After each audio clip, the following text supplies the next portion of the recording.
good evening. Wow, I almost said good morning.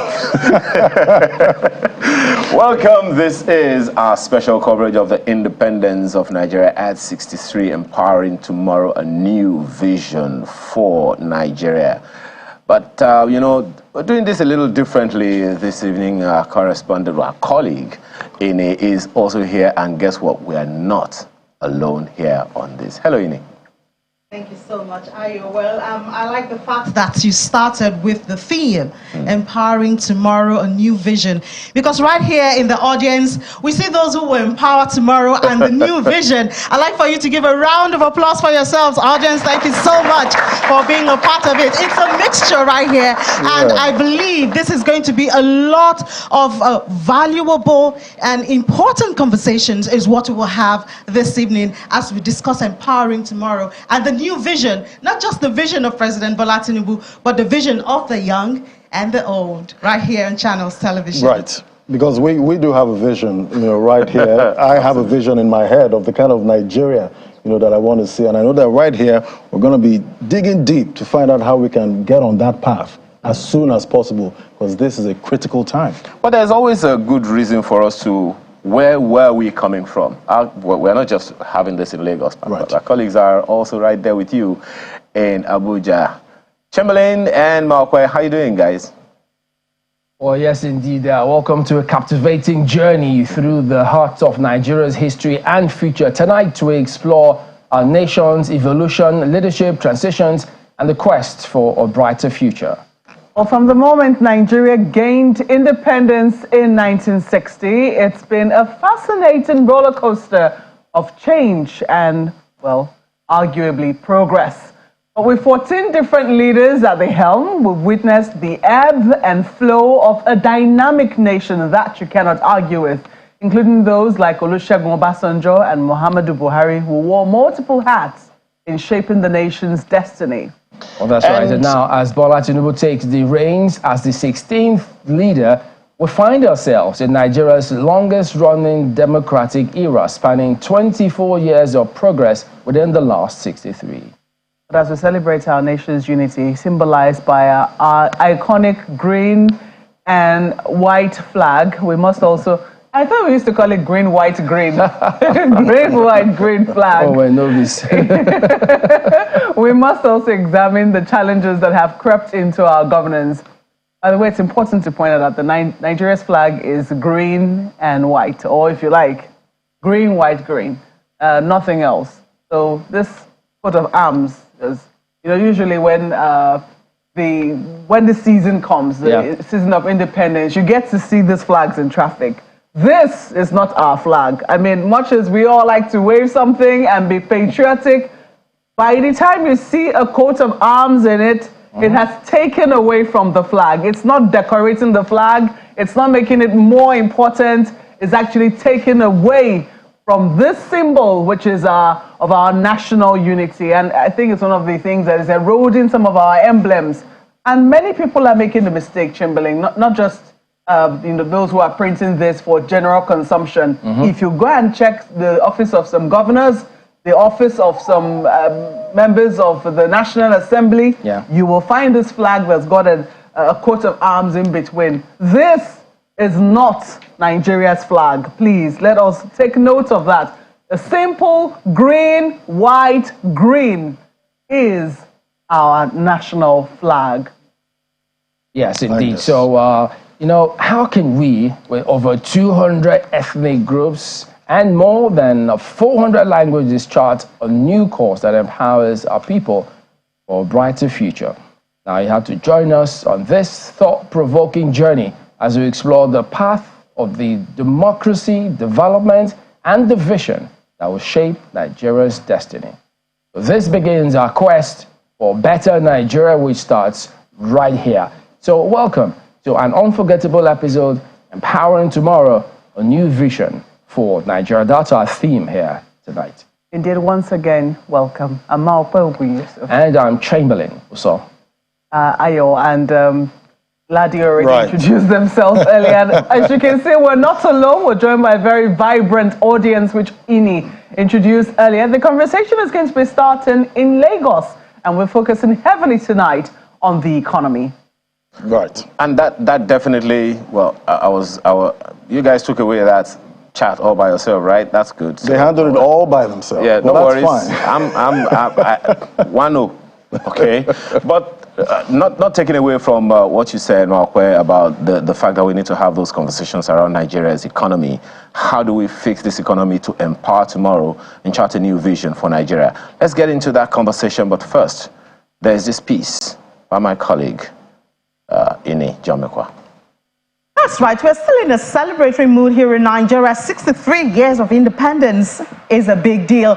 But even as we celebrate, of course, there are so many reasons to also meditate. Top on that is the economy. Is it from the labor strike that is hanging over our head? Or is it the removal of subsidy, the request for minimum wage, the FX shortage? These are economic issues. But one thing that I know President Bola Tinubu will be remembered for a while, I believe, is the creation of the marine and blue economy, an economy which has been estimated to worth about $1.5 trillion every year, globally, every year. It provides over 30 million jobs and provides a vital source of protein to over 3 billion people.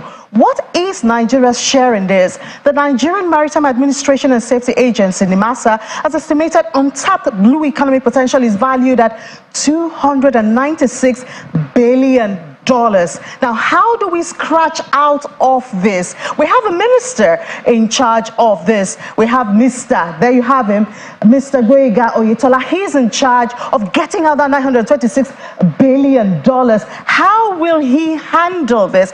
And Mr. Oyetola has a lot to deal with, you know, from the issue of FX shortage to security on the waterways, which has improved in recent times, infrastructure around that, and also the issue of who owns which waterway. These are some of the hurdles that the minister, Mr. Gboyega Oyetola, will have to deal with and find good ways to handle that. Now, there's another sector that is also of interest at this time, is the solid minerals.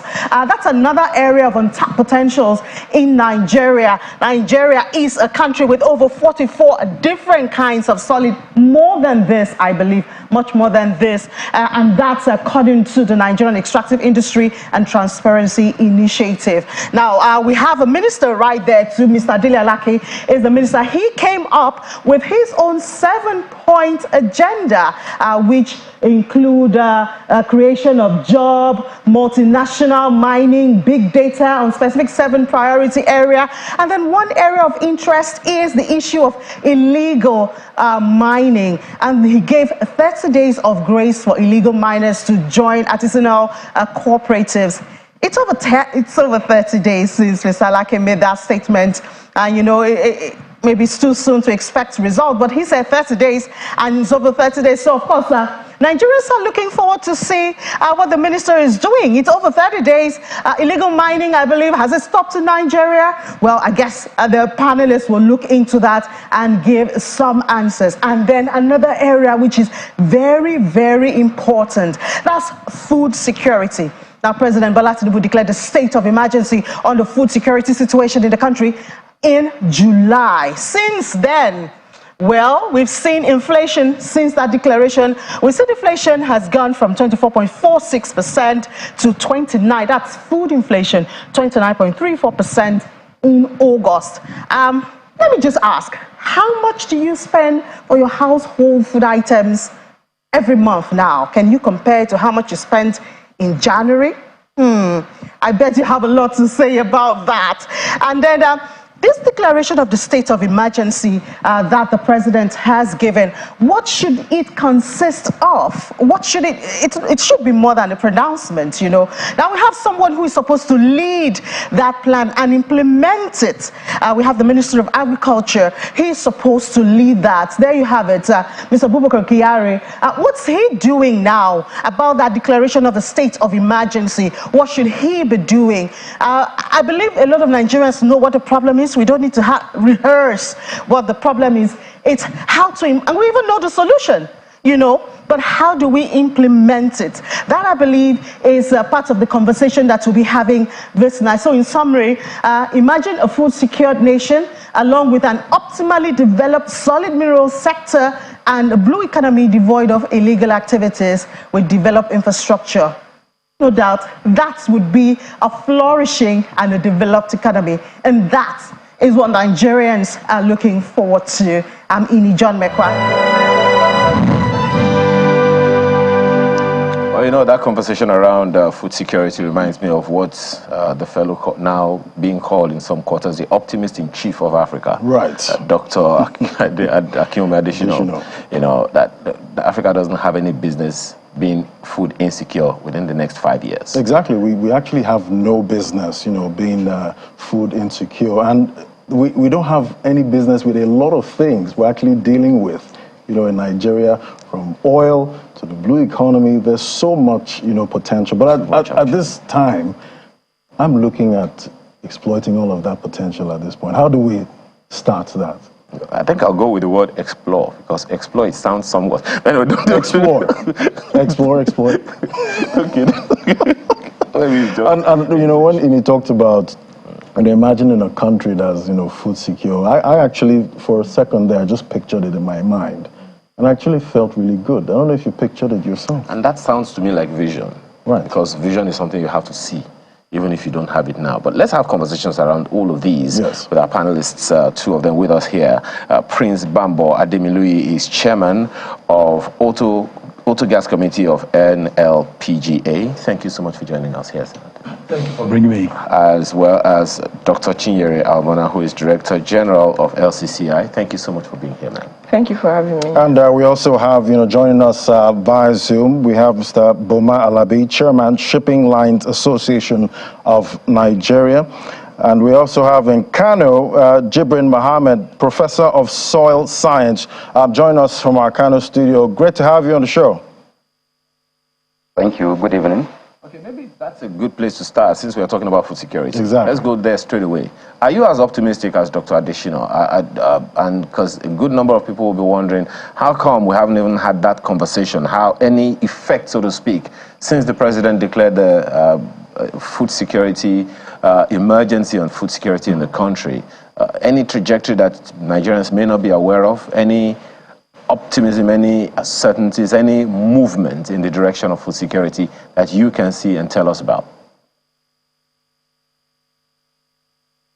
That's for you, Mr. Mohammed.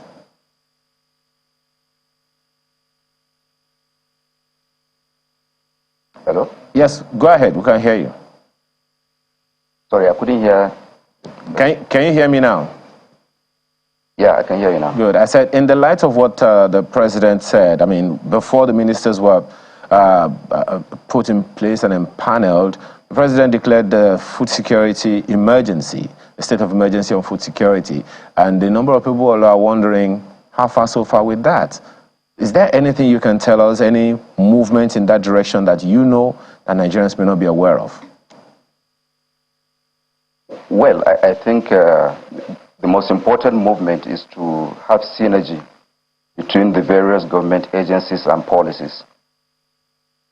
We've had a lot of very good policies, the last one being the National Agricultural Technology and Innovation Policy, which has mapped out various ways to improve food security and boost agriculture.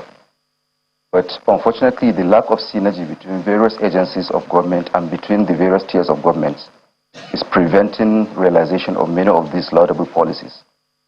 So it's too early to talk about the achievements of this government in terms of food security. But I think what they have been trying to do to provide palliatives is in the right direction. However, if you look at the recent statistics from National Bureau of Statistics, the rate of food inflation month on month for the last 3 months has been almost 30%, which means the cost of food to the average Nigerian is becoming very prohibitive. So I think a lot needs to be done. We have huge potentials, but we are not realizing them because we are not working in synergy between different agencies. And that raises the question, Mr. Mohammed. The fact that synergy is lacking is historic as well. A good number of times the previous administration has had to call on federal agencies to collaborate. Security agencies, federal security agencies to collaborate. So if we're having difficulty with agencies of government collaborating. How then can we facilitate the different tiers of government, the federal and state governments, to collaborate and champion the cause of food security in the country? How do you see that happening? So that is where I want the government to declare emergency, declare the riot act, and ensure that all the agencies are working together. And I'll give you an example. If you talk of irrigation, for example, it's a critical aspect of agriculture that is required if we are to feed ourselves. And you have different agencies, different ministries that handle various aspects of water management. Ministry of Agriculture with some departments and Ministry of Water Resources. On paper, they are working together, but hardly do they work together. In fact, they will mostly work against each other, and it's the same with many other agencies. So the Riot Act the government declares should be to bring all these actors together and map out a strategy and provide a kind of a regular timeline where they meet and compare notes and see and track what is going on with respect to the various programs together. Right, so there must be that synergy. Yeah, let me quickly come back to... Unless this Riot Act is put in all the agencies of the federal government and also working together with the various tiers, especially the local government. Of course, agriculture is on the concurrent list. Each of the tiers can provide its policies and so on. But if that synergy is not there, then everything we've been talking about will just be a mirage. A good point that you have raised, Mr. Mohammed, there is no doubt about it. Dr. Amona, Right. First of all, let's begin with you here in Lagos. What do you make of that thing that he said? It's a historic challenge that we've had. Lack of synergy between federal agencies, lack of synergy between the different tiers of government. What do you think will be responsible for that? So it's a historic problem. And I guess if we knew what was responsible, we would have dealt with it. So you think we don't know? I don't know that we know enough to do anything. So he described how you have two different ministries coordinating water. Even within the manufacturing setup, sometimes you have overlaps. So what is SOM regulating and what is NAFDAC regulating? Sometimes there are these overlaps, and I don't know. We talk about the multiplicity of the MDAs. We've been talking about it for a long time. So that's why I say I don't know that we know enough of what the problem is to deal with it. But it needs to be dealt with because, one, it causes confusion with the operators because you don't know whose laws you're supposed to comply with. But also it increases the cost of governance if all of these agencies are doing the same thing. So we need to fix it. All right, Dr. Amona, definitely food security is something we should definitely look at this time. But let's, bring it down to the economy. Generally, we have a lot of issues, right now. And I'm wondering at 63, can you point out, something that we can cheer about or celebrate in our economy? Can you find something? I need a torchlight to find something. Right. I think we should today, check. Because today things are pretty tough. Are you speaking as a businesswoman or as a Nigerian? Both. And somebody who oversees a group of people or businesses within the economy. So if I think about it, perhaps just the fact that we've been a democracy since 1999 is something to cheer about. But things are pretty tough with the removal of fuel subsidy and its impact on inflation, with the exchange rate harmonization, which we felt was a good idea because the difference between the official rate and the black market rate was too wide. However, all the other dynamics that we require to put things together they're not working well. So that is causing its own problem. And then there's illiquidity, and with the dollar strengthening, that's the cost of everything, cost of commodity, cost of feeding, cost of housing, cost of everything is rising. So things are pretty difficult for both the ordinary person and the business person. And so it's pretty difficult. Right, and I did see you, struggling with your torchlight to find, that positive. But, definitely I can think of some other things, outside the economy. I can think of our music, you know, our entertainment industry. Creative industry. You know, that's doing great out there. You know, I want to count blessings at this point, you know, but definitely we have problems, you know, in this economy, and we definitely have to face it. But, you know, in your view, where can we start from? We still have another 60 years to go. Where should we start from? Or more. Or more, yeah. More. But I'm just saying is more first than 60. 200 years. Yeah, I'm just saying first 60, next 60. So leadership is one, and I listened to the president's speech yesterday. He said all the right things. The speech he made in July, he said all the right things as well. My concern has always been, it's nice to say the right things and have the right policies, but execution is always a problem for us. Sometimes we don't have the right people executing, and at other times, it takes so long to execute that the benefit of execution is lost. So I think we have started well. I think he has started well, but the infrastructure that we need to then ensure that we get benefit from all these policy changes, they will need to put in place. Government will need to put those in place. Government will also need to demonstrate a level of transparency in their dealings with the people.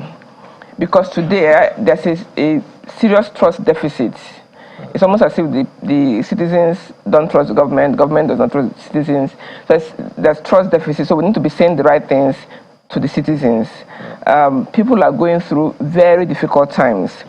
Sometimes just the perception that things are tough just makes you a bit more frustrated. So with what government is doing, I will encourage that as they take every step, they should show us. So there should be transparency. You're doing something, let us know what you're doing. Let us know how it's going. If it's not going well, let us know. So sometimes just not knowing adds to the problem. We need a lot of transparency. There has to be transparency, there has to be accountability, and there has to be serious communication. President's speech. I was going to go Yes. ask you, because I mean, how significant is it for you? We'll come to you, you know, in a bit. How significant is it for you, Dr. Almona, that the president has addressed Nigerians, the national broadcast, thrice in how many months now? Just less than 200 days. Yes. How significant is that for you? You mentioned it. One was in May, one was in July, and now in October. Now, yeah. How significant is that for you? The fact that he's speaking, and honestly, when he speaks, he tends to demonstrate a bit of empathy. So he tells you, we are all citizens, we are all Nigerians, we are all in this together. So that kind of says, okay, we are listening to you. However, back to the point, some of the initiatives that are put on the table, we need to ensure that they are even as effective as they should be. So the grants that we want to give to the private sector to enhance production, to improve the productive capacity of most of the manufacturing companies, at the time we said 75. I was wondering, is this enough? Is it ever enough? Okay, so the measures seem to be very tiny compared to the huge problems that we have. But I say, this is a start. What we have said we will do, even if it's 1%, if we start to do it, we will start making progress. Okay. One step at a time, I guess. I wanted to, you are in business, so you always talk about the dollar. Right. You know, but, and the naira. So when she talked about the dollar, I just remembered that your industry is dollar denominated. Mostly dollar denominated. That's right. Even our own crude that we produce here, we sell in dollars. In dollars. Right. Maybe we should go to the National Assembly for that one. But let me ask you, one of the things the president said was about CNG, essentially auto gas. But before we go to that specific, can you talk about the entire industry? Ladi speaking earlier talked about the fact that we have a huge resource underground, and a good number of people, even in your industry, are saying it's a terminal product of sorts, and after some time we may not have petroleum anymore. But talk to us about the challenges that we've been confronting in the entire industry and how we can line up action plans that can take us to the future, out of the doldrum we are and into the future. One of the greatest elephants in the room being oil theft. Talking about oil theft, I have no clue. I appreciate your honesty. But The oil industry is very vibrant and can be very, very useful for countries who manage products well. Crude, I mean. Because crude has so many things that you can get from it, and every one of them is dollar. And if you manage those dollars well for your country, then you get a lot of benefit for the common man. One of the problems I see that has not been addressed properly is what Dr. Almona mentioned, infrastructure. Infrastructure is so key in every aspect of life. Moving from one place to the other, production, agriculture, just like the gentleman in Kano said, food security. If you don't have infrastructure to make sure that the food you grow actually can even last, because we grow a lot of food, but we waste a lot of it. So you want to be sure that what you grow actually gets to the table at whatever time of the year. That's the problem with infrastructure. Power is a key aspect of that. And our power source in Nigeria has been mostly hydro, which is not enough, but recently we opened our eyes to gas, and we are not doing enough of that too. So the president's speech about CNG is taking away a whole chunk of power generation source to gas. But again, CNG is not the only source of power, gas power. You have also the LPG, which is more readily even available, because for the CNG you need pipelines that cost a lot of money to build, part of the infrastructure, which we did not pay attention to before. But if we're not going to pay attention to it, it is good, because at the end of the day we'll get CNG, which is very cheap, the cheapest form of source for generating power. But before then, before we get to that stage, we can use LPG. Blends of propane and butane to get our auto gas, which will be slightly cheaper than petrol, or slightly more expensive, of course, than CNG. So generally, our infrastructure blend is what I believe we should sit with and work with. We just suddenly, recently got a gas policy in Nigeria. The energy policy is just 2018, but I don't see much has been done about it. There are several other areas that we can tap from in energy. My good friend talks about hydrogen. We are not even talked about it at all in Nigeria. But that's interesting, Ladi. I mean, anyway, I shouldn't be asking you questions. I wish I could, because the concern for me, you talked about, let's take the high points before we go back to Kano. You have talked about infrastructure. She has talked about one of the issues that you have talked about is leadership challenge, and our guest in Kano talked about lack of synergy among the various agencies of government. So does that lack of synergy also happen in your industry? Of course it does. Because there are so many agencies fighting to do the same thing. And at the end of the day, nothing gets done. And that is very prevalent. And we must have a situation. The NNPC Limited is a very good development. That policy that changed NNPC from a government-owned thing to a private project. But then we need to move a step further to now run it properly like a business. Let Nigerians own shares there and be able to fire the MD if he's not performing. Not that government will be the one dictating, because the president announced subsidy, and then the next day NLNG Limited went into action. Indeed, would you want to query that? Because that threw the whole country into... But the man is a businessman, and he took that decision based on the fact that he believes he's a businessman. But see where it has turned the country to. So, and I believe it's just because everything has not been structured properly.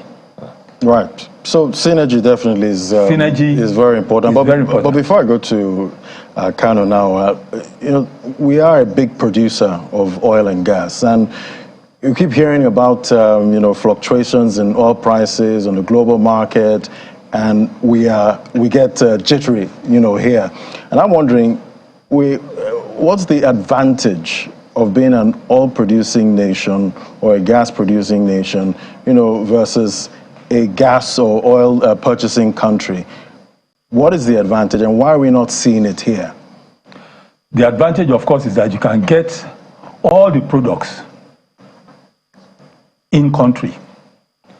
But where we have found ourselves is that our oil has been grossly mismanaged to the extent that we export our crude to get product back.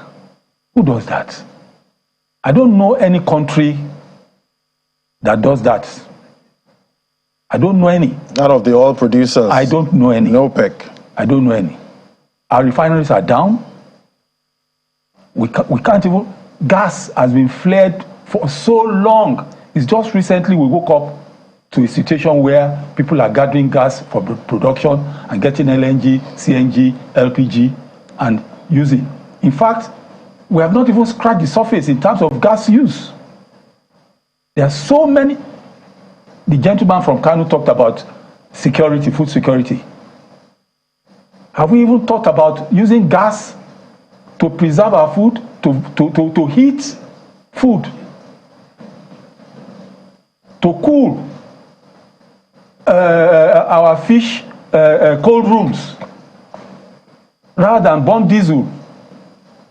In Ekpe, for instance, their industry is fishing.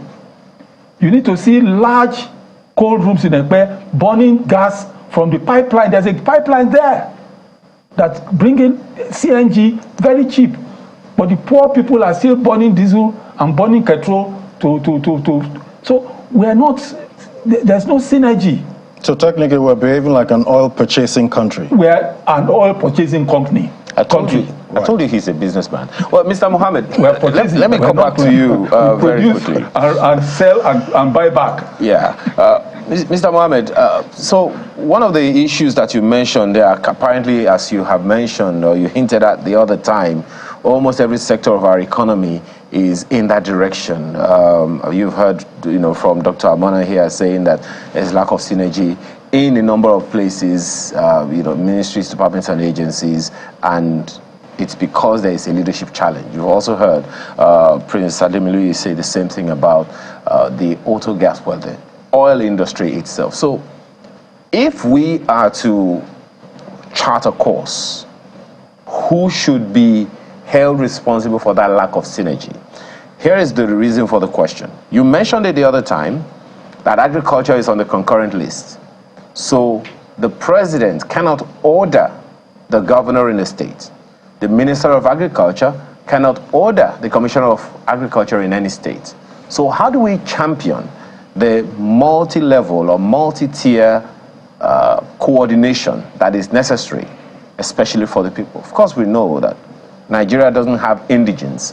Nigeria has citizens, and it is the states that have indigents. So how do we get on the job of harmonizing collaboration? So first of all, the federal government cannot order the states or the local governments, as you rightly mentioned, but it can provide incentives that will boost agriculture. And I want to give an example of for example, the infrastructure the lady mentioned, the energy the other gentleman mentioned. If you want to develop agriculture, you have to develop industry that will drive agriculture. So we have to add value to the agricultural products we are having. And how do you add value? By getting agro-industries developed in specific areas where raw materials will be easily supplied to these industries. To do that, you need cheap energy. You need infrastructure such as roads.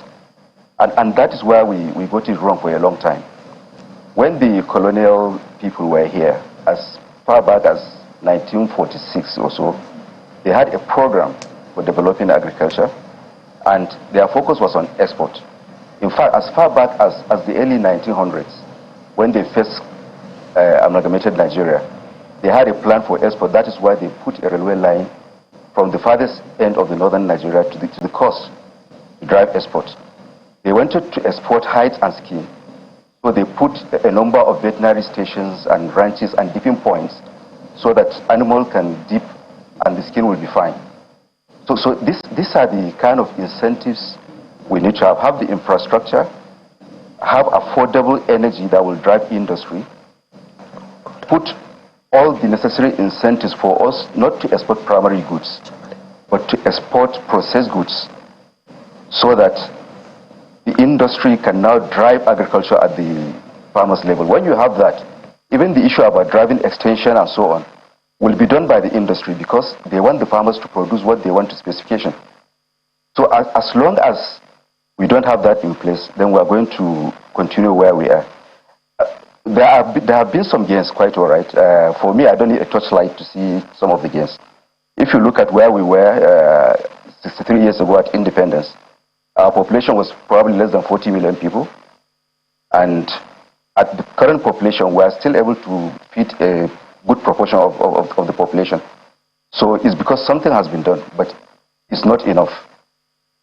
So to have that enough, you need those enabling environments. The enabling environments will come from providing the right incentives, like I mentioned, and also by punishing agencies that don't work within the framework of government policy. So if a government declares right to do this or that, then it should ensure that everybody keys in, which means there should be regular interagency meetings and communication, so that everybody keys into the various policies of the government. So that is what is lacking in previous governments, I think. Okay. You don't have much of those interagency collaborations, interagency meetings regularly. And also you don't have that oversight. Some years back during the Obasanjo government, there was a kind of a Minister of Coordinating Economy, and with some ministers working together. And I think that worked for us quite well, in my opinion. We need to go back to that kind of situation. Okay, let's see. I mean, earlier when you were speaking, you talked about the lack of collaboration within the water resources sector of the country. We have someone join us for that conversation as well. He is the Managing Director, National Inland Waterways Authority. He joins us from our Abuja studio, Chief George Mogalu. Thank you for joining us this morning, Chief. Well, one of the issues that have been identified and elaborated on so far is a lack of collaboration among agencies of government, and the gentleman in Kano identified two agencies of government, particularly at the federal level, who aren't collaborating, consequently constituting what one can call a clog in the wheel of fixing the economy. If this is something you are aware of, is there a way, is there any explanation for that kind of thing? And how do you think we can get around this so we can empower the nation for tomorrow?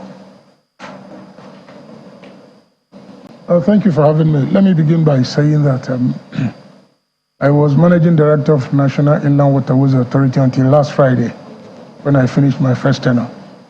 I needed to put that straight. Like what you said with regards to collaboration, in the Ministry of Marine and Blue Economy, there's quite, what I say, very clear collaborative relationship between the agencies.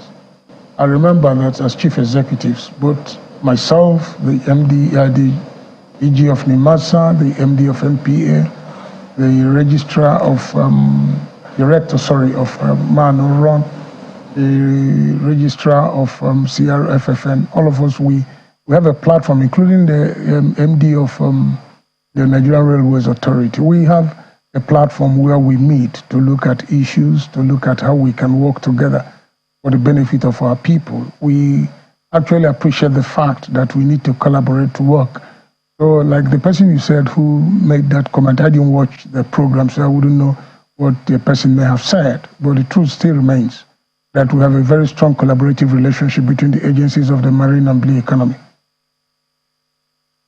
Right, Dr. Morgan. So, yeah, my colleague earlier talked about the potential with Nigeria's blue economy. And I'm wondering, for you, what are the plans to, improve our waterways to actually, help us be able to gain, from this blue economy? Because the benefits are incredible. So tell me, just give me an overview of what the plan is to actually make this reality for us. I'd like to begin this intervention by appreciating government for the initiative of creating a ministry for the maritime sector, for the marine and blue economy. It's quite a very strong initiative. It was a kind of answered prayers because we desired, we demanded, we asked for it because we believe very strongly on the potentials that lie in this sector of our economy. And if properly harnessed, the economy has the potentials of contributing very greatly to our national GDP. For the marine and blue economy, like I did say, the potentials are quite enormous. However, in actualizing the set objective, there are things that has to be put in place, addressing the issue of infrastructure deficiency, address the issue of security, address the issue of manpower development. So these are specific issues that government has to put more effort. Government has to address them very aggressively with a clear purpose, with focus, so that we can actualize the desired objective. If you look at infrastructural deficit, there are areas that require, for the blue economy, there's quite a lot of infrastructure that has to be put in place. One of which principally is the issue of dredging and making all our inland waterways, particularly all year round navigable. If you look at our history as a nation, Nigeria is blessed. We have over 10,000 kilometers of inland waterways in this country. And if, unfortunately, it's only about 3,600 to 3,800 that is all year round navigable. That is to say that they have opened, their channels are open, all year round maintained, so that vessels can ply on them. However, you must also take note of the fact that 28 of our 36 states can be accessed by water once our channels are open. So when you look at that advantage, natural gift we have from nature, if we harness it, if we develop it, if we grow it, I can assure you that there's quite a lot the nation will gain from having those channels clearly open. So when we address the issue of dredging from the Benue down to the Niger, up to the Atlantic, if we open our channels and then all the tributaries, we get everywhere open, I can assure you that the industry will benefit and it will grow. There are areas where new ports have to be developed in the inland waterways, the ones that are being done now, completed, new jetties built at various locations. We need to do that. We need to do quite a lot of river training. We need to lay buoys. We need to remove wrecks because quite a lot of wrecks are on our inland waterways. We also have to address the issue of water hyacinth. We keep removing them. And then again, most importantly, we have to address the issue of security. So far, so good. There's a strong collaborative effort between the agency that is in charge of the inland waterways, that is NIWA. There's a collaborative relationship between NIWA, between the Navy, the NIMASA, the Marine Police. So there's this understanding. We all agreed that there is a need to make all our waterways all year round navigable, all year round safe, so that passengers can move from point A to point B. Cargo can be moved from point A to point B. And like I did say last time when I was on, had this kind of privilege to talk on NTA, I made it very clear that there is quite a lot we can gain. Today, we have made a lot of investment in developing our road infrastructure. But our roads are not designed to carry the weights they are carrying today. Most of the bulk cargo you have all over the world, liquid cargo, most of them are moved either by water or by rail. And in doing this, what you have done is to remove pressure on your roads. Like statistics have shown that a good percentage, over 50, 60% of the containers that come into this country, either through Lagos or either through Port Harcourt, all end in the southeast. And what that means is that these cargo are now being moved by road.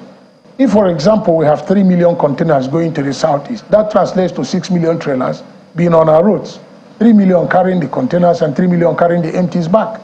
And in doing this, our roads are not designed to carry this weight. Because by the time we open our waterways and it's all year round navigable, fully functional, what we have successfully done is to remove this cargo from the road and move them to the water. And by that act, we are saving our infrastructure, and the funds we are using to maintain this infrastructure can be diverted and used for other purposes. So there's quite a lot that can be done to grow that industry. Interesting perspective, Chimongalu. But for all of you, on this panel, ladies and gentlemen, I'd like us to address the future. It was in the 80s that a young lady released a song titled Leaders of Tomorrow. And the old people and what a friend of mine calls dinosaurs in the house will remember that song. Parents, listen to your children. We are the leaders of tomorrow. So let me begin with you, Dr. Amona. In all of the conversations that we're having, it would seem like generally we speak over the heads of the young. In fixing the economy, we're speaking over them. In talking about the blue economy, we seem to be speaking over them. Talking about food security, we tend to be speaking over them because once the young man or young woman hears agriculture, they think of the cutlass and a hoe, and they are not doing that anymore. When we talk about your oil industry as well, we seem to be talking over their heads because they wonder what you guys talking about in these days of technology and all of that. So, in empowering tomorrow, in charting a new vision for Nigeria, how do we get the young people engaged? You would remember that though the man, for instance, who designed the national flag did it at age 23, a good number of people who have led this country were in their 20s when they started. The oldest of them was in his 30s. How do we begin that conversation, that engagement of a solid structural handshake between the present and the future, starting with the young people today? Okay, that's a great question. I don't think that we entirely speak over their heads, because I believe that they are largely involved in a lot of the economic sectors. So at the Chamber, we have a group which we've called the Young Business Owners Group. And the idea is to see what the young ones are doing and encourage conversations among them that will impact the broader society. And I see people and businesses in different sectors, so I don't think we're entirely talking above their heads.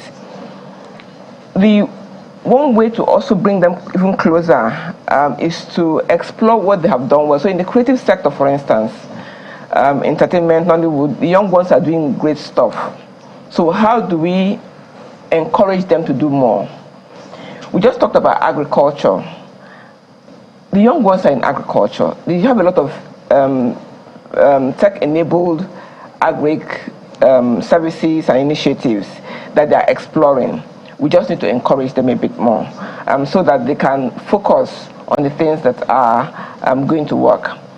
The other thing is you can't make everything as young as possible. So if you think about the regulatory framework, it's as old as it will be.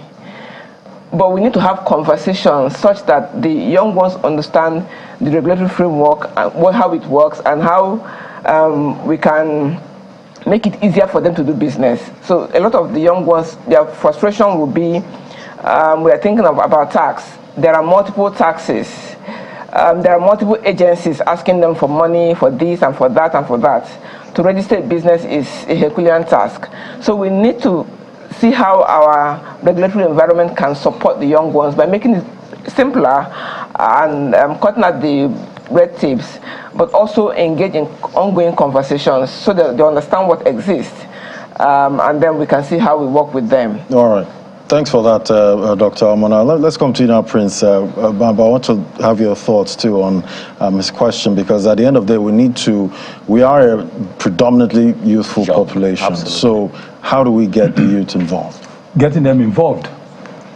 In NLPGA, for instance, we have student members, and we go to secondary schools, as low as secondary schools, to talk to them on the use of LPG, which is the most available and the most visible gas that everybody knows about. And so we get them to do things tell them what LPG is useful for, starting from the home. In fact, a lot of them tell us stories about how their mom thinks it will explode all the time and all that. And we talk to them and we let them know it does not, and demonstrate to them that it is safe to use in the home, it is safe to use in their cars. We know somebody said, what if the cylinder explodes in the car? We're all dead. No. All my years of involvement with auto gas, I've not heard of one incident of an explosion in a cylinder. And we tell these children all this and get them involved in our exhibitions. We have one coming up with Lagos Chamber of Commerce LPG Group in October. We're inviting schools to come and see the various things that LPG, that gas can do in your homes, in your car, in your industries, cooling, air conditioners, fridges, and freezers that use gas. So we expose them to this because we got to get them thinking about it and how to bring it much. And I don't know about you, Aya, but when I go to the pumps to buy fuel, my heart bleeds, and I cannot wait to be able to use auto gas for my car. I don't know if you use auto gas. Is it your heart that bleeds or your pocket? Don't answer that question. Yeah, I won't answer that. We'll be right back. Thank you so much for being a part of this special for Nigeria's independence at 63. Let's go quickly to Professor Mohammed. We're wrapping this up in about 10-15 minutes, but let's speak to tomorrow. As Ladi has emphasized here this evening, have a number of young people with us. And as you very well know, Nigeria has more than 50%, let me just be conservative, more than 50% of Nigerians are young people. Now, Dr. Amona said when we asked her the other time that, look, we have quite a number of young people who are in the agricultural space. You may want to speak to us about that. It's your sector, it's a sector you know well enough. How well would you say, in terms of carrying along the young people, we are doing in that regard, empowering or positioning Nigeria for a better tomorrow in terms of food security, particularly from the perspective of young people? Can you hear me, Prof? Yes, I can hear you. So in recent years, there has been a lot of effort to carry the youth along, and such efforts are all over the country in different agencies, including tertiary institutions like ours. There are so many grants and sensitization programs to bring youth into agriculture. But to do that properly, we have to change the narrative of the ordinary farmer being seen as a subsistence poor person. And it goes back to what I said earlier. We have to make the business of agriculture attractive by linking it properly with industry, by making the production knowledge-based, by bringing industry right to the places where production is taking place, so that you reduce all these wastages, and also you reduce the exportation of primary goods. If you do that, it will attract the youth. Of course, at the moment, both at federal, state, and with donor agencies, there are a number of initiatives that provide incentives for youth to go into agriculture. The other panelists talk about the technology area, in which many youth are involved in agriculture, especially in precision agriculture. They're beginning to come into it. But to totally get the youth involved, you need to have a clear plan that provides financing so that they can see it as a business and go into it in total without fear of having losses that cannot be guaranteed by the financial institutions. So you need to have the youth having access to financing, not the rich desktop farmers that presently access most of the incentives and loans that goes to agriculture. Right. It's interesting that you just talked about desktop kind of farmers. Connect between the audio and... Okay, we'll get to it, Prof. Let me quickly go to Abuja. Chief Mogalu, still on the same issue of bringing young people into the various sectors. Because, most times, most young people hear government, the natural adjective or the natural sentiment is that of distrust. And there can be no Nigeria without leadership, and our leadership recruitment system comes through governance, and governance always has to have government officials. So in terms of factoring in young people into Nigeria's future, some people will be wondering whether or not there is a national plan for integrating young people. We have a national youth policy. I doubt is there anyone in the audience, are you aware there is a national youth policy? Okay, I don't know how much you know about that, but we'll come to you to ask some questions. So whether or not those who are aware, Chief Mogalu, are aware that indeed there is a national youth policy that speaks their language is a question. Starting with education, how well would you say we are planning or factoring in the young people into Nigeria's future in terms of education? I think a lot is being done in that sector, particularly the sector you mentioned about, and that is education. A lot is being done in that sector because, but the important thing here, like some of us advocate, is that the curricula, when it has to do with our schools, have to change. We have to now bring in national consciousness, bring in leadership training. If there's a way we can restructure our educational curricula so that it can accommodate national consciousness, you can accommodate moral training, you can accommodate leadership training and process so that we can get our people and prepare them early so that they can grow in the industry. For example, in the maritime sector, particularly in the Inland Waterways Authority, where as part of our corporate social responsibility, we engage young people, both in schools. We have youth programs, we have quiz competitions, that has to do with the maritime sector that we sponsor, principally through our Lagos office and our Port Harcourt office. We get the youth involved, we bring them on excursion and training. They come and visit us, we go there on advocacy to teach them, to talk with them, to encourage them to look towards the maritime sector. So if every other sector takes this as a responsibility, as part of their principle, as part of their programs, I'm sure we're going to grow in that sector. But as to education, government, I know, has policies. What it requires is for us who are opportuned to be in positions of authority to work very hard to make sure that these policies are fully implemented so that we can get the youth fully involved from the least point so that with time they can get used to it and then play their role as expected of them as young people. All right, thanks for that, Chief Mogalu. But we do have joining us right there via Zoom, we have Boma Alabi, Chairman, Shipping Lines Association of Nigeria, join us via Zoom. Great to have you join us. We've said a lot, so far. I wouldn't say you're late, but you are here, and we're happy to have you. But we've talked a lot about agriculture, getting the youths involved with, different industries from oil and gas, agriculture, farming, and business, really. Talk to me, Mr. Boma. Tell me, because you're in the shipping, Mrs. Boma Alabi, pardon me there. Talk to me about what your industry is doing to also, get the youths involved and also, try to take advantage of the blue economy, because we did speak about that a lot earlier. So now that you join us, I'd like to get your perspective on that.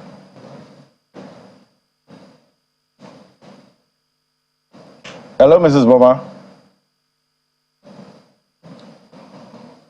Okay, I think we'll get back to. We'll get back to. Mrs. Boma, can you hear me? Yes, I can hear you. Fantastic. Did you hear my question? No, I didn't hear your question. I just heard you say, can you hear me now? Yes, yeah. So I was saying welcome. You know, we've said a lot, you know, already on the show. We've talked about the blue economy, you know, getting youths involved in different industries, you know, in Nigeria, from oil and gas, agriculture, farming, all of that. I'd like to get your perspective on, you know, how we can actually get the youths involved in the blue economy. Well, thank you very much. First, let me say Happy Independence Day to you. Happy Independence Day. Yes, all audience, both present physically and virtually. I think there are huge opportunities in the blue economy, and we haven't even begun to tap that potential. We need manpower from our young people in all aspects of it. Think about the movement of goods, for instance. You need crane operators to lift those containers off the vessels onto the terminals.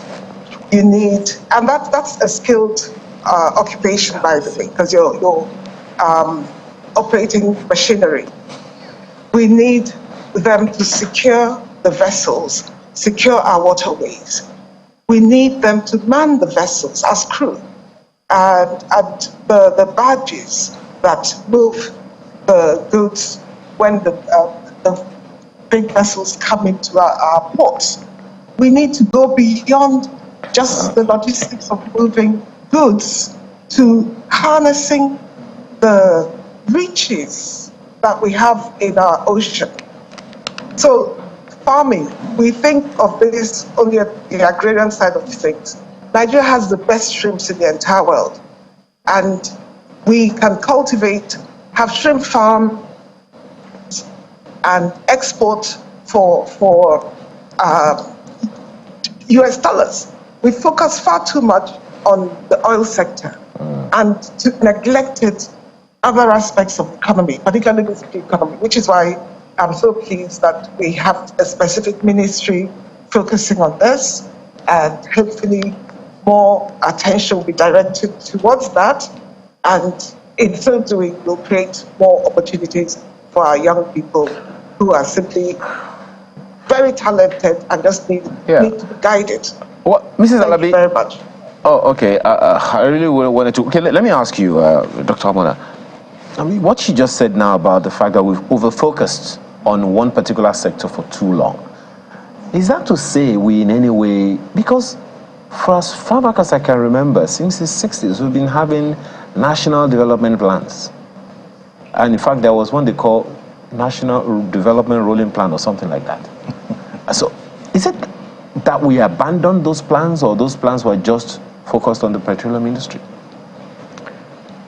You know, at the beginning, one of the first things I said was around execution. So sometimes we have these plans and we never really execute or take them to implementation level. I think that's what happens. We create all of these beautiful plans, but we never do anything with it. She's right about the focus on the oil industry. However, even the oil industry, we need to make it a bit more efficient. Exactly. So today, when you look at the GDP, the oil industry contracted. And there are several reasons. We talked about oil theft, underinvestment, even cost of production. All these affect the oil industry. So we're not even getting the best out of the oil industry. But then we need to diversify into other sectors that can bring us, that can generate a lot of revenue. So today, the service sector contributes significantly to the GDP. So why can't we focus on the service sector and improve it? We talk about entertainment and creative industry. That's a huge revenue earner. Why don't we develop it? So all the time we talk about all of these nice things, but when we get to the implementation stage, it's all fragmented. Sometimes the issue of the multiplicity of MDAs, everybody trying to do the same thing, that affects it. The other times is the fact that there isn't any level of transparency and openness about what is being done. So we have a plan, but how is that plan supposed to happen? Do we have indicators? Do we have timelines? Do we have milestones? Can we hold people responsible for not doing what they're supposed to do? all those will never happen, and so implementation always fails. So back to the fact that we have some great plans, but execution never happens. Let me ask you before we go into the interactive session, and you are probably about the only one in the, on this panel who can speak about the digital economy. Not that others cannot speak about it entirely, but being in the business space, we have latent oil, so to speak, in the technology space as well. The communication and digital economy space is right there, and guess the population that is operating there fully? Young people. Young people. Okay. Absolutely. So, comes back to my question about bringing them in and ensuring that they have their right of place. Thankfully, a minister who is fairly young is right there now, but how significantly do you think that will play in communicating the opportunities and the access to those opportunities to the young? I think the young ones understand the opportunities, is the access. So how do they get access, and then how do they get the, how are they enabled to do more? And how is the regulatory environment helping them to do more? Because you're right about, you have a lot of young people in that sector, and they get it, and they get what needs to be done. But sometimes the environment, constrains them. Some policies don't work for them, or they don't understand it, and so they're not able to do much. So we have a young person at the helm of our affair now. I think that's a good thing, because he's able to engage with the young ones. He's able to share his vision and get on with what they're doing. He's also able to understand them, because when you talk about feedback and communication, both ways. We need to hear what they're saying, they need to hear what we're saying. So he's able to do that. And it's quite understandable, because when the young speak, sometimes when they bring ideas, sometimes it sounds crazy. So we need somebody that can actually understand it and translate it. It's not just what they say, it's how, because there are some lingo they have now. You will not. Okay. Exactly. Well, he may not be able to understand. I will maybe I'll Google. Thank you for Google. Thanks to Google. But I don't know about you, whether you'll understand. I will definitely understand. It's important now for us to take the initiative. You want to bring it in? Yeah. So we have a vibrant youth right here, a population of youth right here in our audience, and we have our very own Ini, John Mekwa. She's going to be taking their questions. We definitely know that there are a lot of questions. It's definitely not easy to be a country that's 63 years old. So we have our very own Ini John Mekwa. She's going to help us get those questions that we know the youths want to ask at this time. Good to have you, Ini, on that side. Thank you, Ladi and Ayo. Well, I heard you guys talking about seeking age and understanding right there. Well, I don't know if Ayo has to say this every time. But it's a mixture, as we had introduced our audience earlier. So it's now your turn. That's our audience. So, since we're talking about the contribution of the youth, we'll start with Adeniyi. Adeniyi, I know you do have a question you had indicated earlier. Could you share your question? Okay, thank you very much. I am Sadiq Adeniyi from Lagos State University, and I'm an environmentalist, sociology student. From the discussion we were having earlier, the other speaker spoken about maritime. But when we look at it, we talk about blue economy. What about the marine conservation life? It's another industry whereby we can make money, economy can come into the country. What are the preparation of the government when it comes to the life of the sea? The fishes, the fishing, and every other thing. At the same time, when we look at those places, we have a certain problem there, which means waste. Lagos, as a case study, when we look at Lagos, most of our seas and oceans are affected by waste coming from different areas, which means it's killing the economy that's supposed to be coming from that area. And at the same time, when we look into the agricultural sector, we look at the renewable energy. We were talking about crude earlier, now moving to gas. But I think we have a problem in Nigeria that when we focus on one sector, we stick to it. We don't utilize every other waste. If you look at crude is now going down. Now we are going to gas. What if gas has a problem? They want to start looking for another solution. Why don't we employ other things around? We look at renewable energy, we look at the sun, the wind vane, we look at the Sahara Desert and every other thing. I think, what are the plans in ground? That's my question. Well, you may want to tell us who you are directing the question to, but it sounds like the very first one. Who are you directing it to? I'll direct the World Agriculture to and then we have the professor of soil science in Kano. Perhaps that's where you want to direct your agriculture. the other one for the blue economy.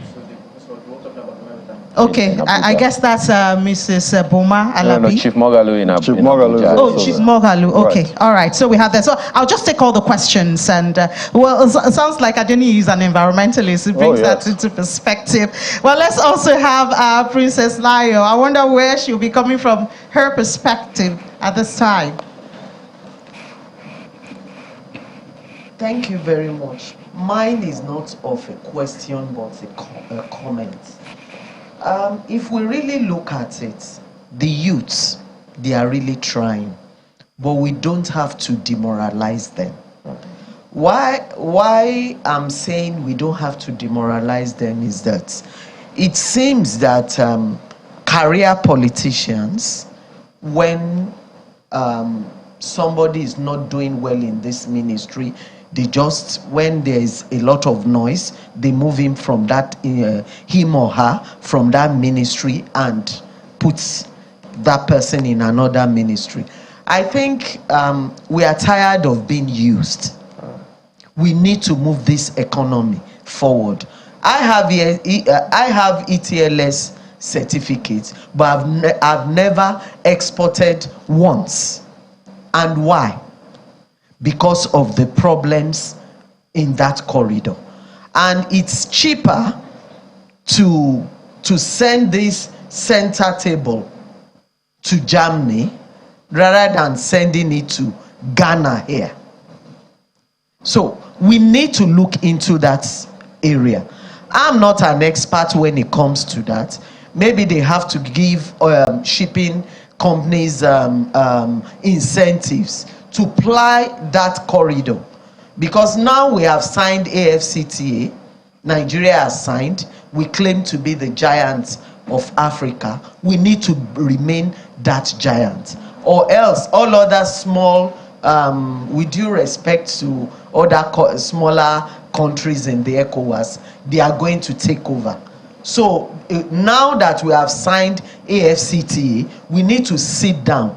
We need to really think about it. How will this center table get to Ghana cheaper? How will this chair get to Ivory Coast cheaper? It's becoming something that is shocky, and manufacturing is the bedrock of every economy.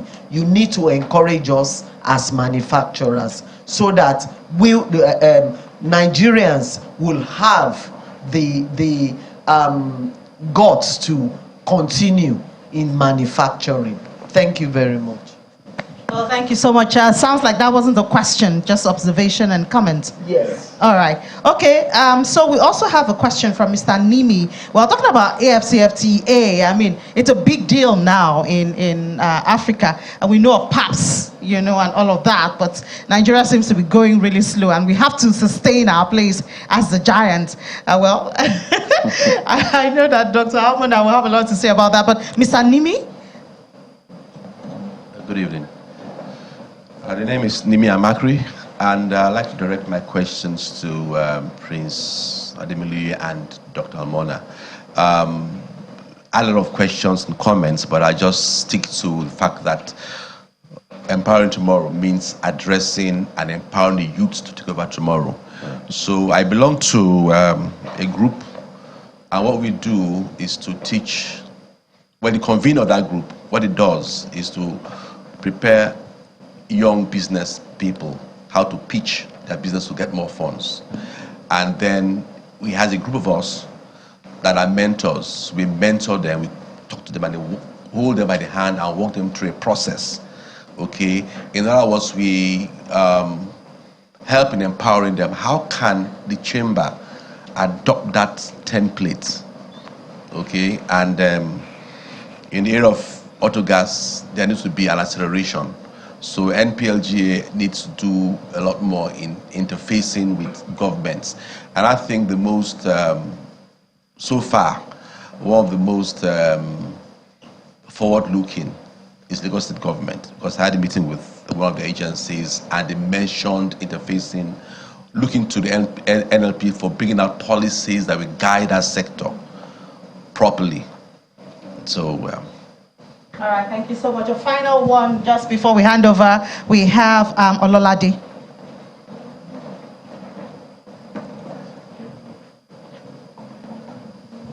Good afternoon. Good afternoon, sir. My question is directly to you, sir. Daddy, I want to ask that you talked about the refinery the other time. So I want to ask, how feasible is it that our refinery will work and it work well efficiently? That will not be a kind of a manufacturing, it will not be a kind of a receiving economy that we are going to be exporting exporting our own crude oil, but how do I put it now? So the importation, you understand, the importation of our own refined oil will be stopped. And maybe export all our refined products. Yes. Right. All right, so I guess your hands are full. That's how much you can take for this segment. Okay, so maybe we should just begin with that one, the last on the rear. Refineries. I've lost hope. Even when the president has made, the federal government has made a promise? Well, every president has made a promise that I can remember since I entered the industry about 25, 30 years ago.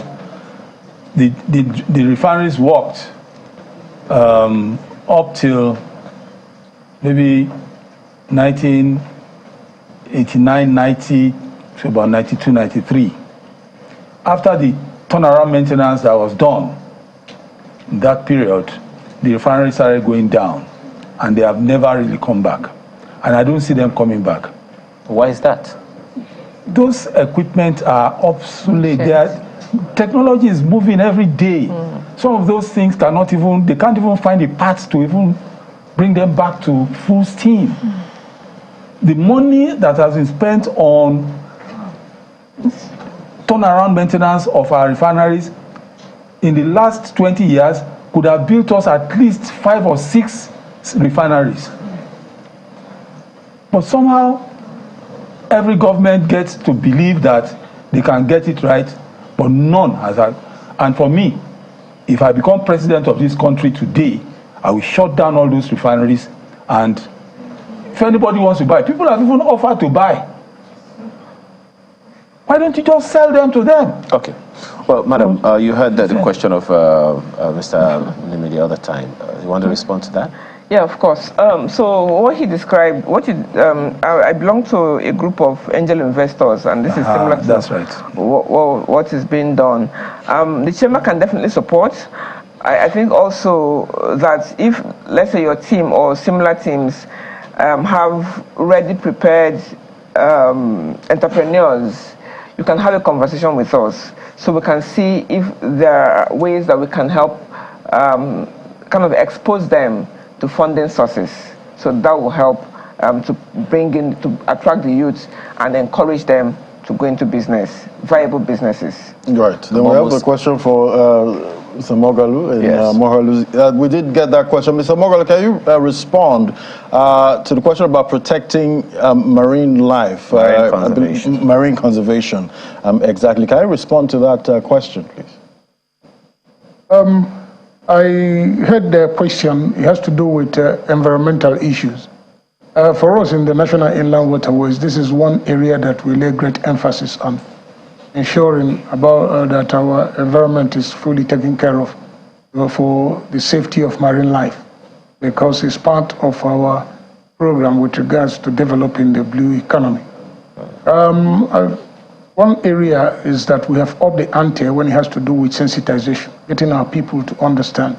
And when I was speaking earlier, I told you the effort we've made with regards to making sure that all our navigable waterways are cleared of wrecks, cleared of water hyacinths and whatever impediment you may find on the waterways. We have consistently done this. And we believe very strongly that if you don't deal with these issues, particularly refuse management, okay, we have upped the ante with regards to getting our people to understand how refuse will be managed. Because we found ourselves in a situation where people dump refuse on waterways, believing that the water will carry them. At the end of the day, they end up polluting our waterways. We also have penalties for people who pollute the waterways, people who bring in products that are not acceptable and put them on the waterways. So effort is being made with regards to that, and we have upped the ante. We have increased our operational modalities. We have also laid emphasis on the operations of all inland waterway users, so that we become fully conscious of protecting the lives of the maritime lives. We're very conscious of that fact, and effort is being made to ensure that we protect our environment. And Chief Morley, you did mention about the issue of water hyacinth. I've actually experienced that before. I've seen, how much they can actually be, on the waters. Is there some kind of technology that's, being worked on that can actually tackle that issue? Yes, we have opened a discussion with a private sector player that wants to help us with clearing water hyacinths and then converting them into raffia, which they're going to use in producing various other items. We're talking with them, and we have reached almost a conclusion point where they are going to now do the experimentation. Don't forget that this is a weed that grows seasonally. If you finish removing them this year, by the time the season comes next year, they will still grow back again. So it's something that we do on a continuous basis. I recall very clearly that from the day I became MD of National Inland Waterways Authority in 2019, every year consistently we have procured water hyacinth clearing as part of our specified agenda to make sure that the waterways are all year round navigable. So we clear it every year, and it keeps happening. And we realize that the only way out is to find how we can use this water hyacinth to put them to effective use.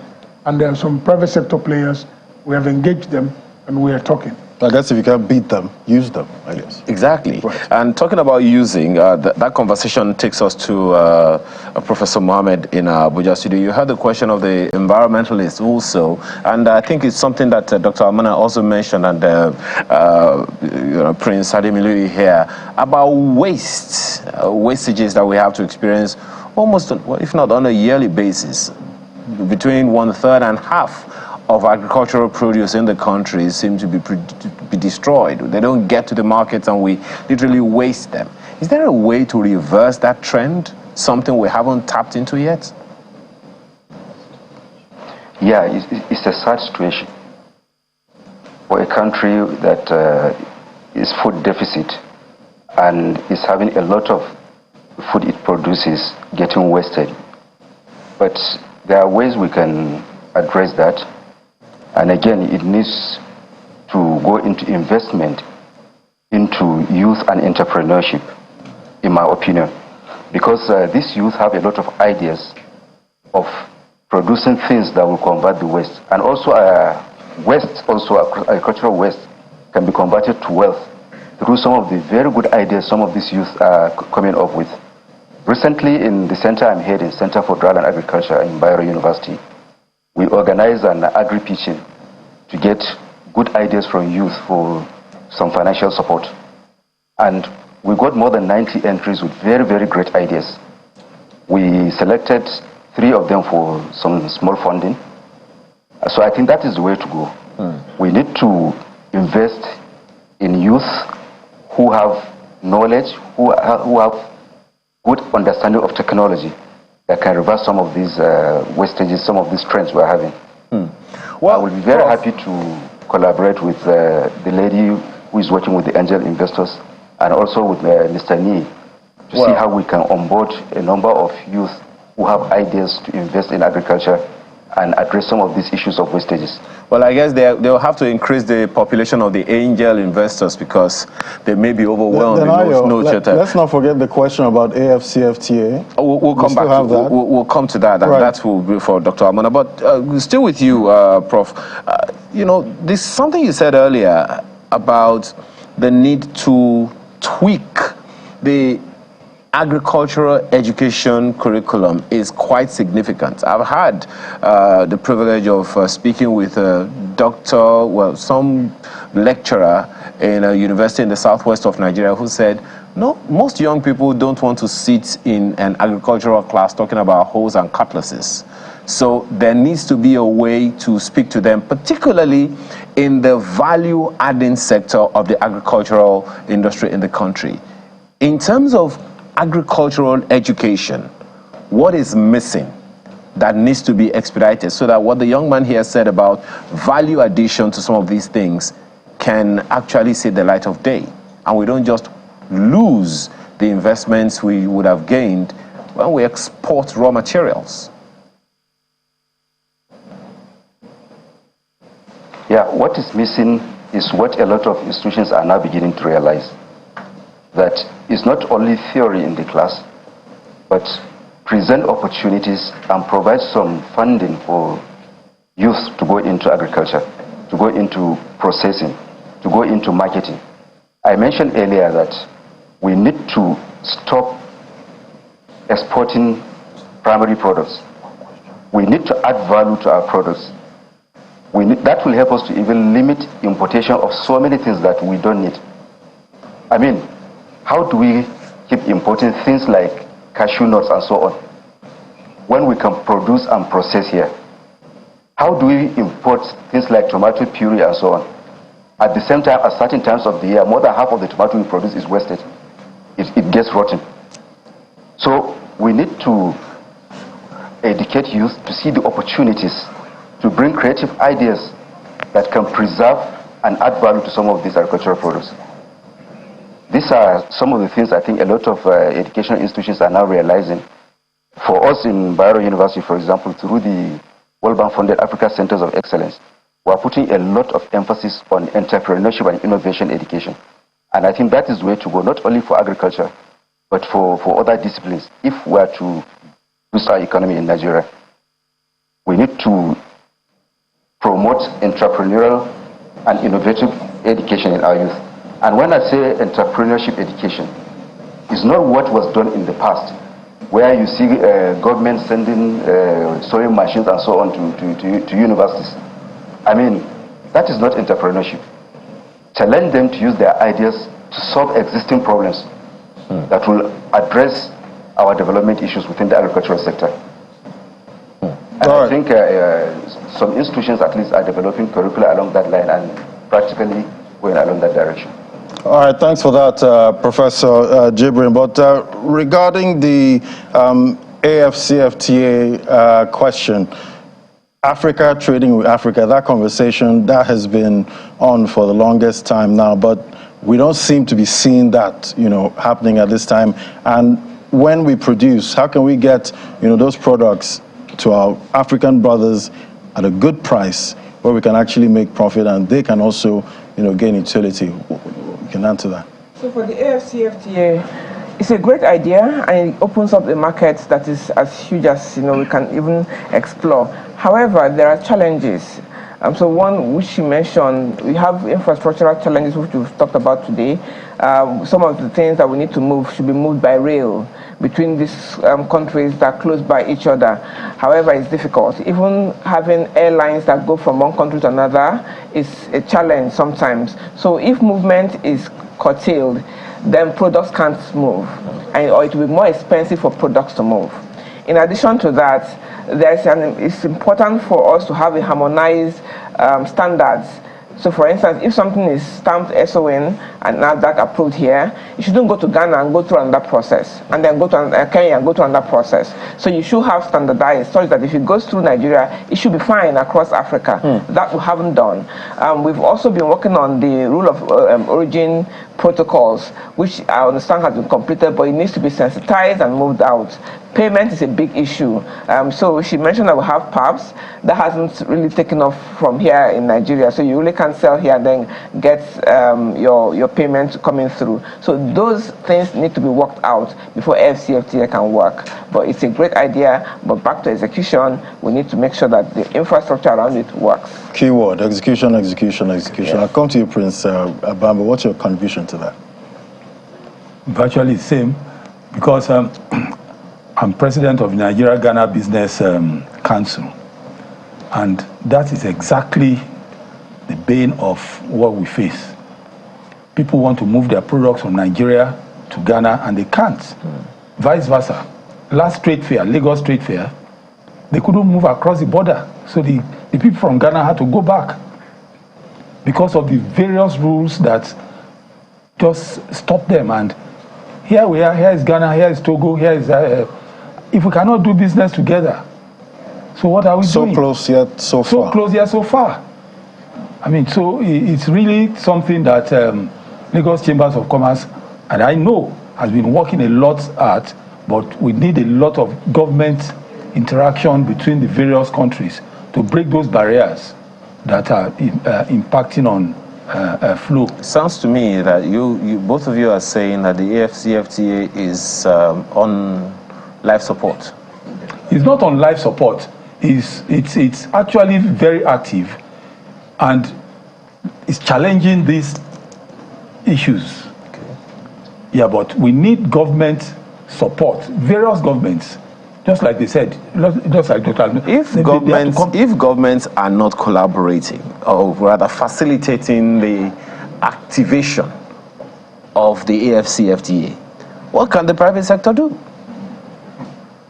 I wonder. So you still agree it is not on life support. It is not on life support. It is not on life support. Well, we've seen some trades happen already. It's not on life support. Very slow. Right. It could be moved faster. Empowered to move faster. The life support is being offered by the private sector, and government is keeping it on the bed. Anyway, but to an issue that I want to ask you, Prince. The other time we talked about the dollar. It sounded a little jocular, but it's a little concerning for a number of people that certain products are denominated in the dollar, one of which is the oil.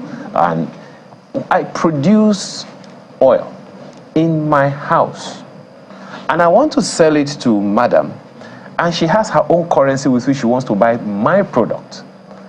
I'm trying to, simplify so that young people can, generally people can understand, how can I be producing oil in my house, in my backyard, and I can't sell it in Naira? Help us understand how that works. Because the dollar is now 1,000 Naira a piece. So what I produce at home, I have to sell it at a cost to myself. That's the way it is sounding to a number of people. Help us understand how that works. Why can the oil in Nigeria, crude oil that is produced in Nigeria in millions of barrels, I dare say, I'm sorry, I know it's yours, please. How can I not be able to sell it in my own currency? And get some demand for the Naira? Because crude is an internationally recognized commodity. Produced in my backyard. Produced all over the world. Your backyard being one of the places where it is produced. And you must have a balance in the pricing worldwide. And there are groups you have the OPEC, you have several other groups that are regulating the price of goods, indeed to save economies of the various countries that are producing. So if everybody sells at his own price, at his own will, then you will find out that that product may eventually, on the long run, kill itself. You will not get the kind of benefit from owning that product that you should get. Otherwise, if you are not trading in that international market pricing platform. But I guess we don't have any problem, taking dollars, for our oil at this point. We want more dollars at this point. But the fact of the case is that how you then use the dollar you earn is another issue. Right. And we've seen some countries, some oil producers at this point actually doing swaps with themselves. Of course. At this time. So we're seeing some gradual movement, away from the dollar. There are swaps, but again, there are reasons where the swaps are there. There are very strong reasons, economic reasons. And those countries know why they are doing it, and they are serious about the benefits.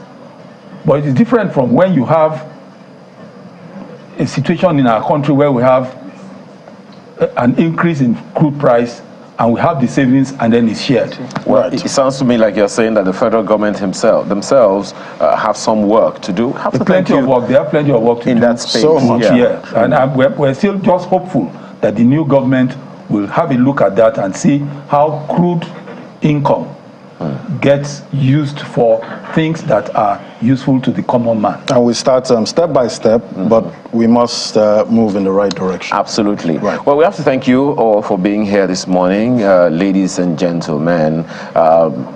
Beg your pardon. This evening. I said right. it. I said it. I think we're still in the morning. No. You do business morning. I do sunrise day. So, Prince Bamba Ademilui, Chairman, Autogas Committee, NLPGA. Thank you so much for your time this evening. Dr. Chinyere Almona, Director General, SCCI. Thank you so much.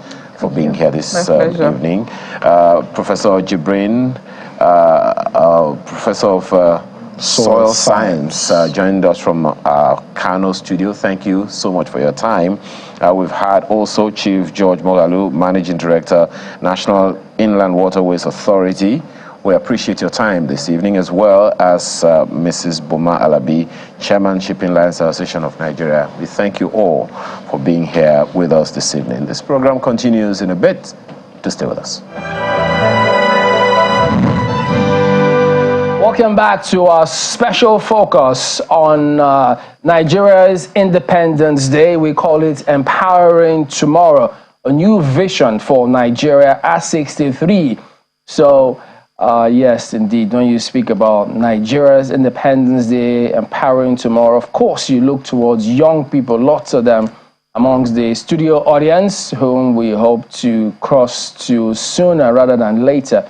But for now, we do have Mr. Babatunde Fashola, Senior Advocate of Nigeria, the former Governor of Lagos, has been former Minister, several ministries. Now, he joins us today on Empowering Tomorrow, a new vision for Nigeria at 63. Good evening, and thank you for joining us on the program today. Perhaps I should start by saying Happy Independence Day to you, Mr. Fashola. Happy Independence Anniversary to all Nigerians and to those of you in the Channels TV studio, and well done for your coverage of this anniversary. Thank you. So let's start this way, because I mean, generally we just try to speak to people out there. What's their impression of Nigeria at 63? Of course, we do hear lots of broken promises.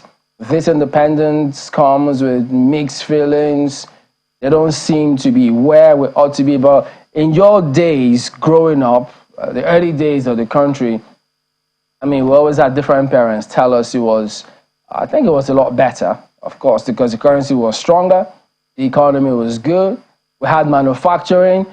I'm sure perhaps you might have earned a couple of scholarships, but today is strange to a lot of young people when you talk about scholarships, so they don't know what that means. So to some of them, a lot of them, as a matter of fact, the green passport doesn't hold any promise.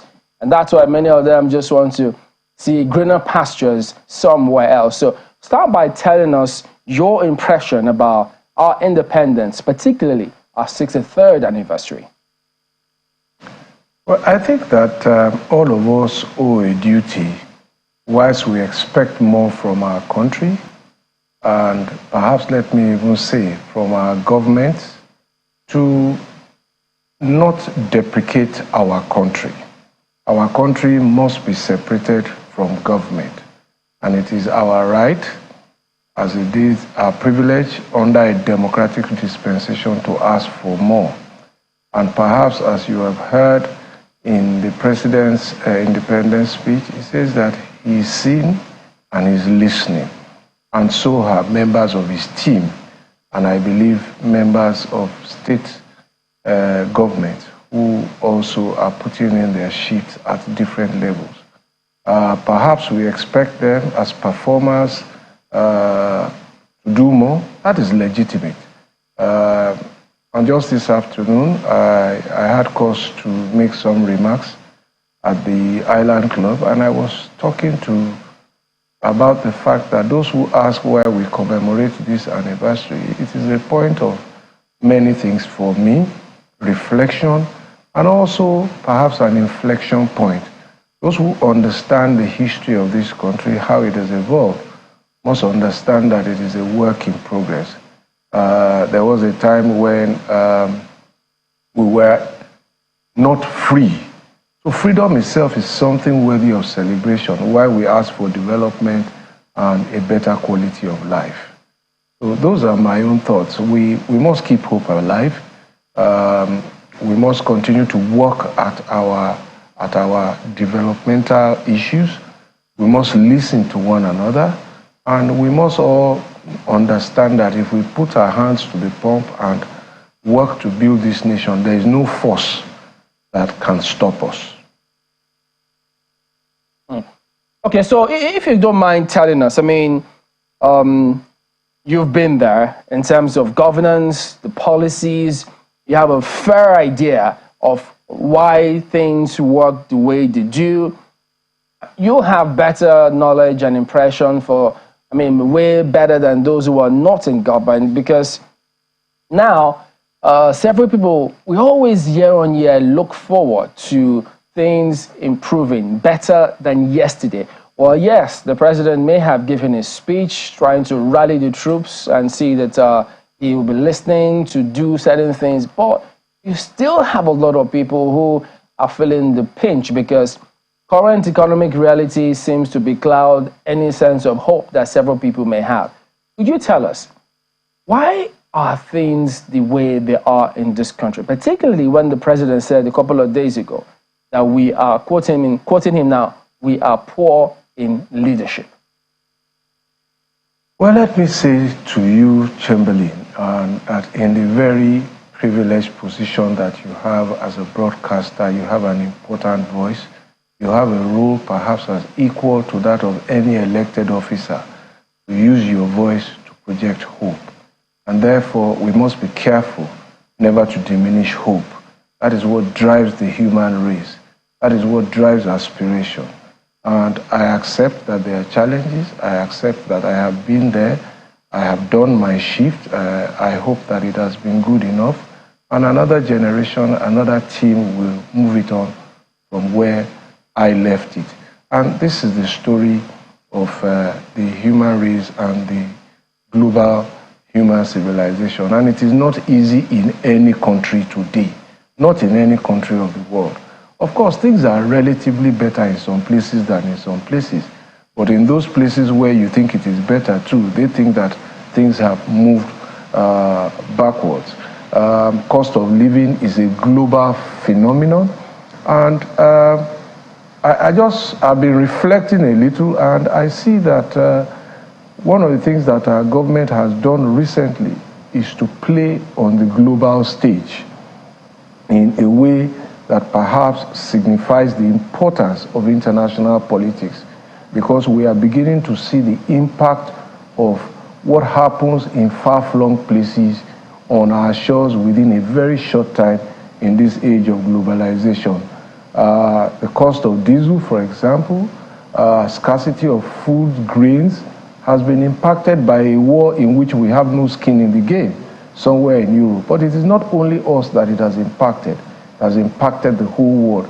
And this have consequential effect on our international and local business. So international politics is a very, very important issue, and we must not toy with it because it has local consequences for trade, for cost of living, for price of goods and commodities, and the quality of life on the domestic front. Well, some people will say that we have not been deliberate about separating country from governance, as the case might be, and sometimes we tend to muddle things up, and some people will say that, that doesn't come all of a sudden. If people are going to learn to separate country from governance or development, that comes as an intentional state policy, so to speak, where people know about their country, know about the origins of their country. Patriotism is something that is cultivated among citizenry, so that regardless of whatever the economic circumstances are, citizens appreciate the potential that their country continues to hold. And some people will say that over the years, we seem to have let our country down with regards to that. Some of the symbols which we hold, are not very well respected. Just today, when we started the program, we had to, emphasize the fact that the flag, which we see flying in most places, or which we have seen many people hold as celebratory flags, it's not exactly the correct representation of our country. How well would you say that we've paid attention to some of the little things which we used to pay attention to in the past, and upheld, the emblems, the symbols that actually hold us together as a people? Maupe, I wish I could give you a standing ovation, but I can't get up because I'm recording. But you hit the nail on the head. And in fact, I dare say that you've probably stolen my thunder, because what you are talking about is part of the speech that I am giving at an event later in November, talking about our duties to our country. Just this afternoon, I was asked to hoist a flag of Nigeria.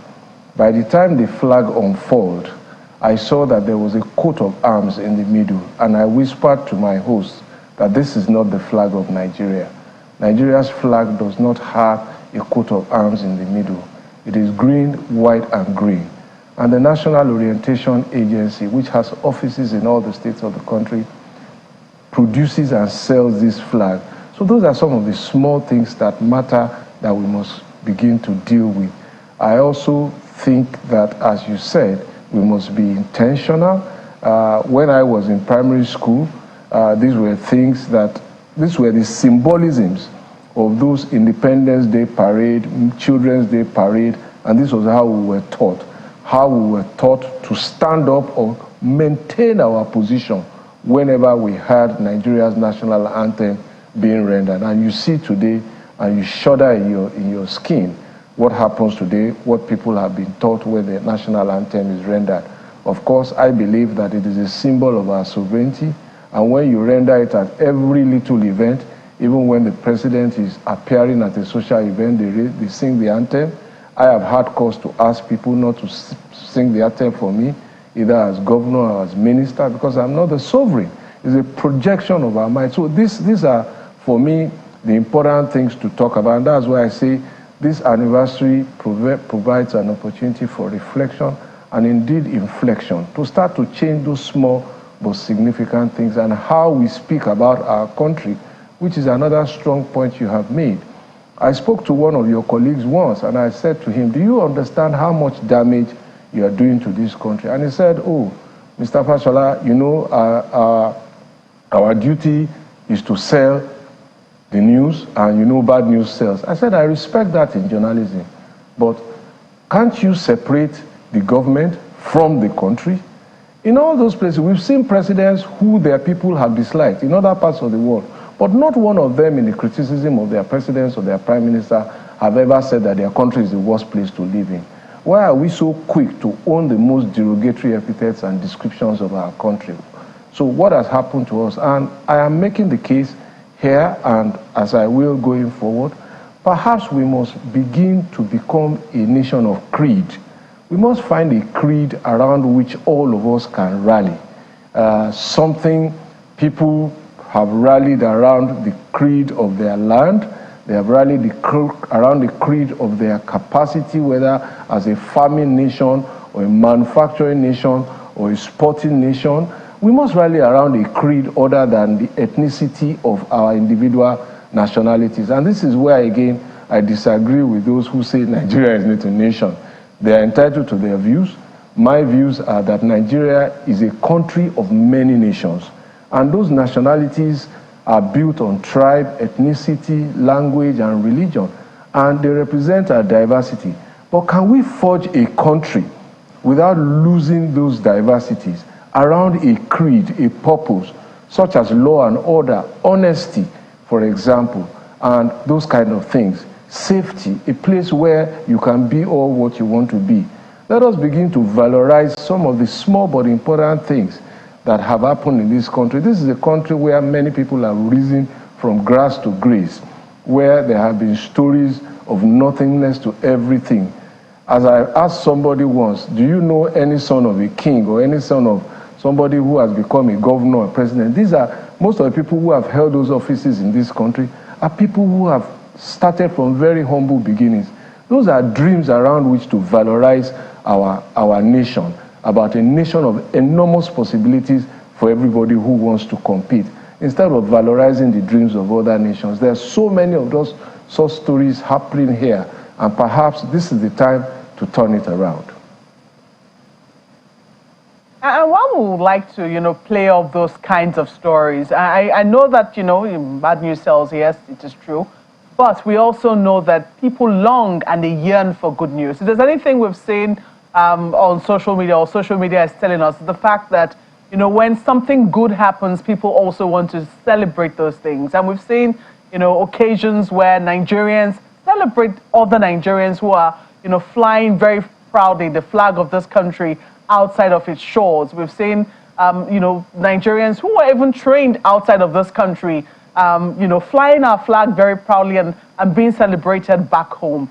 But many a time we also see people very disappointed in the little things that happen. I mean, only recently, a young lady died needlessly as a result of, you know, entering a vehicle, what is popularly called one chance. Good Samaritans taking her to a hospital, and she wasn't attended to, and as a result of that, she died. Now you now have amongst young people a saying, which I do not subscribe to, I must say, let Nigeria not happen to you. These are the kinds of things which we cannot run away from. They exist. So on a day like this as well, isn't it also important that we bring out not just the hopes, but also the disappointments that our people have, you know, suffered over the years and, you know, now begin to associate with their country?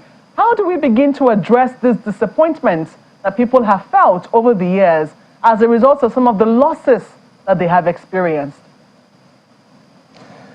My honest answer, the image and the pride of a nation is a public relations work of all of its people, not just its government.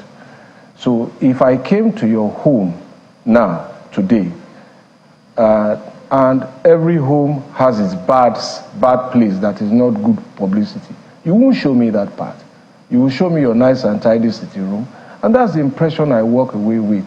That does not mean that there are no issues in those homes. That does not mean that all the bills have been paid. And that is how we must treat our nation.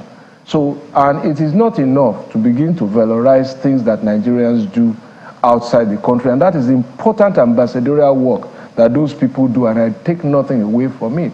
But we must begin to emphasize a little more of the small things and use it to build hope. As I said at the beginning, hope is the most important currency that sustains the human civilization, that sustains harmony, the expectation that I can make it.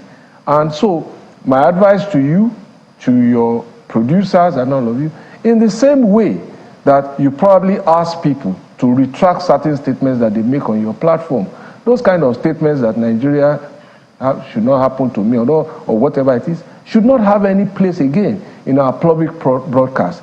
This is the time that all of us must put our hands on the pump.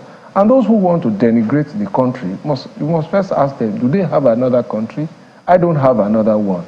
So it's not just work of government, and it is the right to criticize government. I repeat that. And criticism has helped serious governments. Criticisms helped me when I was in government. And I believe that this government will listen to criticism and use them as fire to build a better and a warmer place for all of us to be. But that said, in the name of criticism, there must be no negative word about this country, even if it has its negatives. I remember an IBA conference we attended, and the theme around which we discussed that was that, can we all agree never to put forward Nigeria's negatives? And I have held to that commitment I made solemnly as much as I can. You know, a lot, they say, rise and fall with leadership. Some days ago, we listened to the Minister of Information, and his narratives was, lots of people were quite surprised, and they thought, this is the kind of narrative that they usually want to hear political leaders talk about. It sounded very conciliatory. He wanted everybody to pull together, that we were one country. In every way possible, we should manifest that moving forward in every sphere of our lives, as a matter of fact. Those are the words that he said. And amongst ourselves on the program on that day, and then it came up saying, look, the minister may have that narrative because he says that is what the president wants, the mindset that the president wants him or wants for the country. But we also do know that when it then comes to probably say elections, the narratives are different. Now, do you think that political leaders, do they heed this kind of narratives? Because yes, there's a lot that individuals can do to move this country forward, and they're all leaders wherever they are. But would you agree that political leaders have a very huge, very significant role to play, and they should be seen taking this advice headlong? Probably, first and foremost, leading the pack so that everybody else can follow. So, you rolled a couple of issues in there. First of all, and I'm happy that somewhere in between posing the question, you acknowledge that everybody is a leader. So, there's no leader bigger than any other person. All of us are leaders in our spheres. If you do your own leadership responsibility in your own part well, and others do their part, we will meet at a place of harmony and happiness. But I agree with you. Those who are supposed to lead us because they represent us by votes have some elevated level of responsibility to bear. And it is very, very easy to contain them, even if I say so myself. First, there is the power of change at the next election, and then there is censure that can happen in what they say, either in print or electronic media platforms, or even in town hall gatherings. And somebody should be able to say, no, sir, you can't do that, sir, or you can't do that, ma'am. And in a polite way, bring the person back. Because in any event, politicians, and I can say this, are most vulnerable when they're looking for votes. And that is the time when we should really exercise our franchise by calling them out to come and explain to us what they want to do. All too often, perhaps, one of the things that I have seen is that after we have elected them, we now start asking what they are going to do. I think by that time, the horse has bolted before we are trying to lock this table. The heart of the social contract is to begin to trade votes for what we want. Are you going to support this? Either you are seeking legislative office.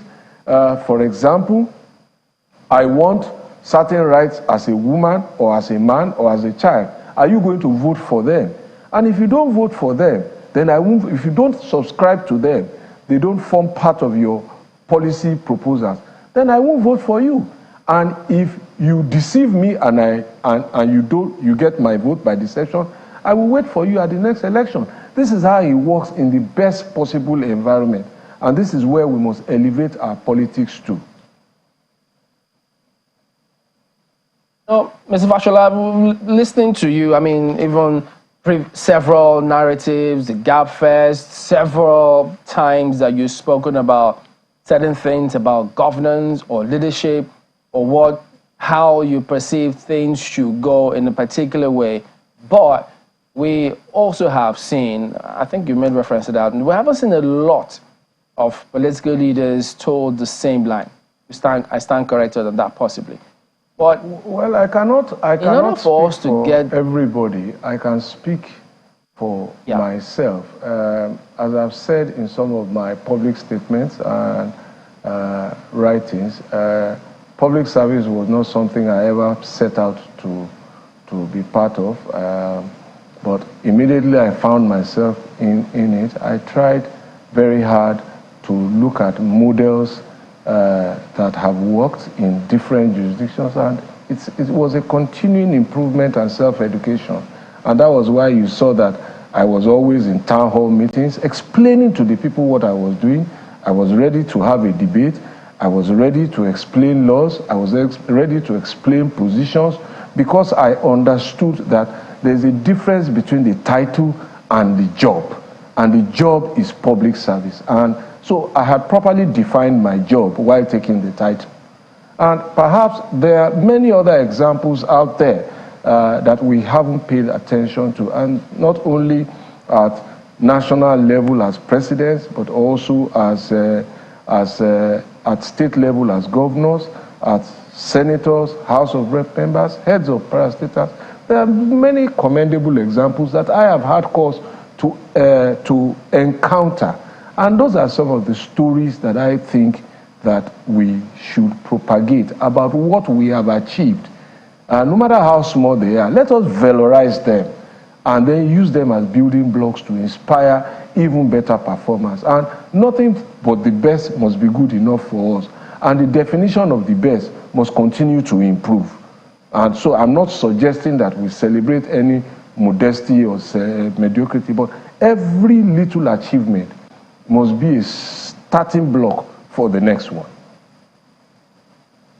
You know, Mr. Fashola, there are lots of young people in our studio in Lagos who are listening to you right now. Several other people have in time past when you speak about governance and how you expect things to go. Perhaps I'm going to cross over to Lagos in a moment so that we can get a question from some of those members of the audience. We hope we can patch it on to you so you can respond to them. So could you then tell us, what would you say, because we face this on a regular basis, professionals, those who are out there who want to come into politics and contribute their own lot, but they always tell us that, look, it's going to be incredibly difficult for them because they feel that the system has already been rigged against them. You need a godfather to go through to even get a footing in there, because if you don't, you can't go anywhere. Yes, they may have the laws amended to allow younger people come into politics, but they don't have the financial muscle. It takes that to prosecute elections in this country. What would you say to those who feel despondent about contributing their own quota, perhaps being in there, not just being on the menu, but being on the table and discussing? So there's so many things to unpack there. In a conversation I had with some young people, I asked them to go and read a book called Game Change. I don't quite remember the title, but it was about Barack Obama's road to the presidency. And when they finished, they came back to tell me, so he had a godfather. I said he had godfathers. They said they just thought he was giving speeches and that was the road to the presidency. But it was Harry Reid, I remember, and Ted Kennedy, who actually asked him, go and run, we will support you. So it wasn't just about giving speeches. So you need, because the way our own constitution says, you have to belong to a political party to seek office. So if you haven't been involved in the process of running that party, forming it, contributing to it, then how do you take the platform? And then when those who hold the platform say no, this is who we prefer, you accuse them of being godfathers. In any event, there is nothing really negative about the nomenclature of godfather. If you go to his origins, it's actually about mentorship in the way that it started. And I know that among the Catholic faith, for example, this is something that is really promoted, that children have godfathers to help them through life. But that said, again, all of us can be politicians, and all of us can be political office holders.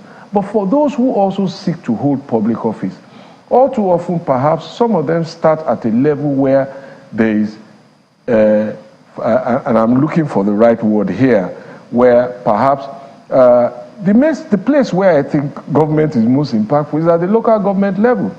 And I've argued that perhaps because we call it local, people don't like the word local about it. Maybe we should change the name.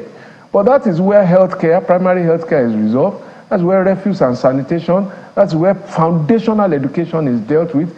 That is where small businesses get their approvals and licenses. That is where the heart and soul of a community in terms of the developmental aspiration runs. So, but who wants to be a local government officer? Who wants to work as a community health officer? Who wants to work as a local government treasurer? Those are not, everybody perhaps, and I say this with some exaggeration, and pardon me, but people want the highest office, the big sounding ones, and perhaps to understand that there's also a process of evolution. And in many careers, in many professions, you don't just qualify, for example, in my profession as a lawyer, from the day you leave law school, and then you go to the Supreme Court and start trying cases. Your inexperience will show. It is possible, it has happened, but you will learn a thing or two and know that you jumped a few steps perhaps too quickly. And just in the way that you don't become a medical doctor and then a surgeon, and one day they just say, come and do a full open brain surgery. You would have watched, you would have participated, you would have seen mistakes made, you would have learned not to repeat those mistakes before you get the center stage. But those are perhaps exemplary of the kind of experience that it takes and the mentorship through public service development before you get to bigger offices. Well, I know that, as Chimolin did say, we have a host of young people who I'm sure would like to engage with you this beautiful Independence Day celebration program we're having, Empowering Tomorrow, a new vision for Nigeria. So I'm going to go to our studios in Lagos. Ini, I'm sure you have people waiting to put their questions through. Okay. Well, it looks like we cannot hear Ini at the moment. Apparently people are speaking, but that's going to take a while for it to come on. And it'll be very interesting to hear what some of the questions or comments that they'll have. Oh, yeah. Can you hear me now? What he has said so far. I know now that I can hear through our conversation. We're supposed to be drilling on his experience as minister. And maybe if we do have time, we'll still be able to talk about that. Malpa, can you hear me now? I understand Ini can now hear us. Ini, yes. If you can hear me, yes. What are some of the questions, that are coming up as a result of some of the comments that the former minister and former governor have made? All right. Thank you so much, Malpa. And I was saying, Honorable Minister, so good to have you on the show. I guess you're an exciting figure because we have a lot of questions here, but we'll just take just a couple of them because of our time. I think Zainab here has a question about empowering youth, but I'll just let you hear a voice, so it's not coming from me. Hi, good afternoon. Okay, so my question is empowering youth and leadership. What should be done to youth? I'm losing the audio. Zainab, maybe should stand up. Okay. Okay, so my question is empowering youth in leadership role. What should be done to the youth to achieve this aim? All right. Okay. I don't know if you heard that, sir. Did you get that? I did. Okay, she was talking about empowering youth. Exactly, great. Then we also have Onwuka. Into leadership roles. True, all right. We also have Onwuka Famous. Right, thank you. Oh, thank you, sir. We've actually heard a lot that you've communicated to us. We quickly go straight to my question. In the course of your explanation, you really taught us that we shouldn't be negative in talking about the government. Rather, we can criticize the government if they are not doing well. So I want to actually ask, because most of our young people, they tend to misunderstand criticism and uttering negative words. In the process of criticizing, they end up uttering negative words. So please, can you really expatiate and throw more light in form of advice to them, how they can actually throw a critiques to the government, attract their attention to do the right thing, rather than uttering negative word. Then two, I am asking this question for the benefit of our young ones here, to learn more ahead of the future. And again, what should be the disposition of our youth?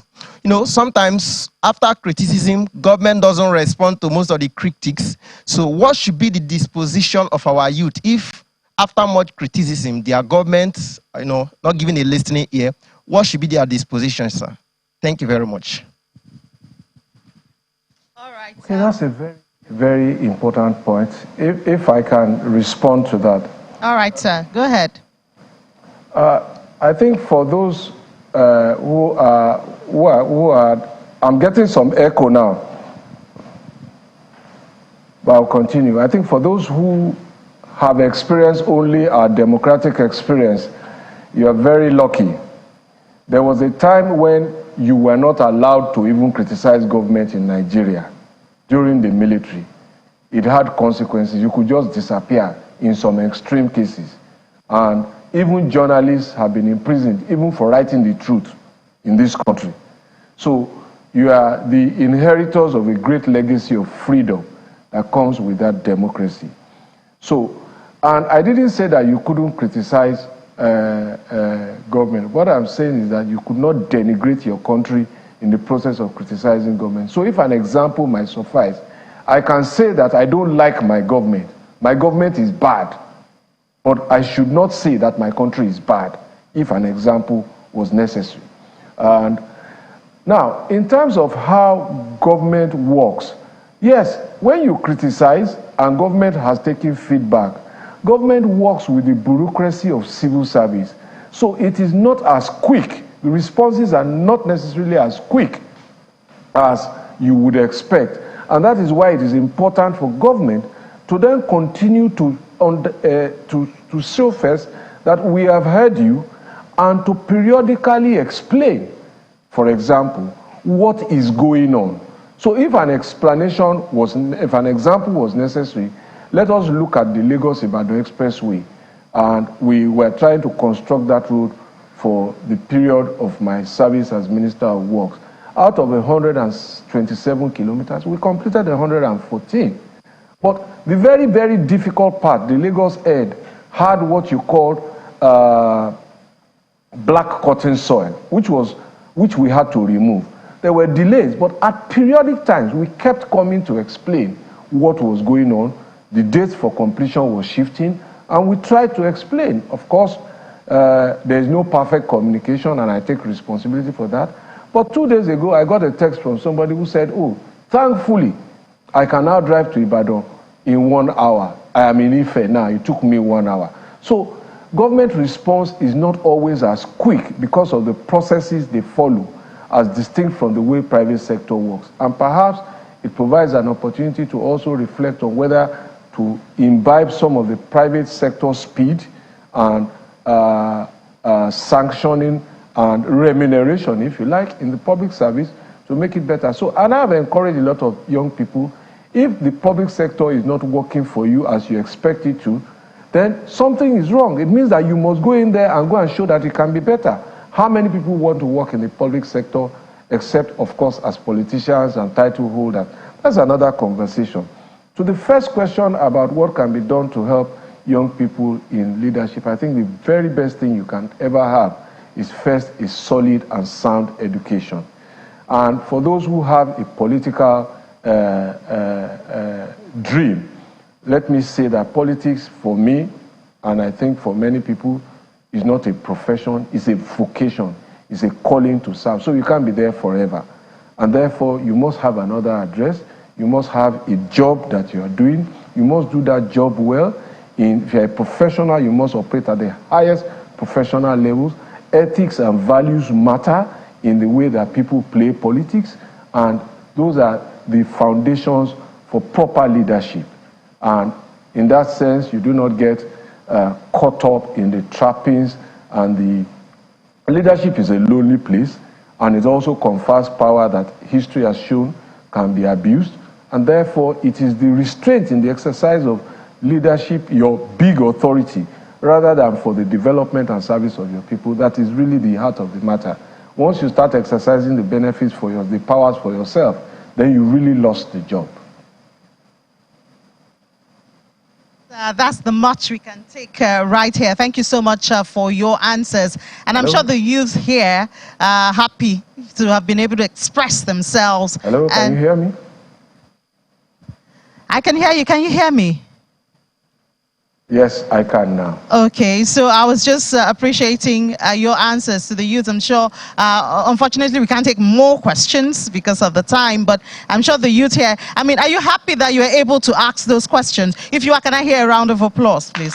Thank you. That's the way they can say thank you for those answers to the questions. Okay, maybe when we are having our next Gab Fest, if they can leave their names in the studio, I'll ask my team to invite them to the next Gap Fest so we can converse a little more.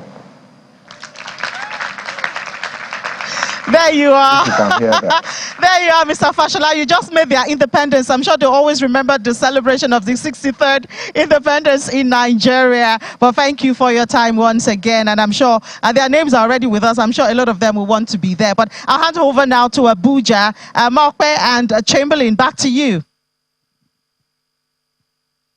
Oh, yes, thank you very much indeed, Iniso. Yes, I'm sure they'll be looking forward to having they're participating in GapFest. So, so let's talk about getting institutions to work. I mean, yes, let me bring in this one now because you're also going to respond to public-private partnerships. I know you had some, that aspect came up while you were in governor in Lagos, about some arrangements that went on. And I think I also remember that at some point, there was this narrative that was really circulating at the time, we didn't get to confirm it, where they were saying some of the contracts or agreements, MOUs that Nigeria usually have with some foreign nationals. In fact, there was this narrative at the time that it was usually in Mandarin and it was signed.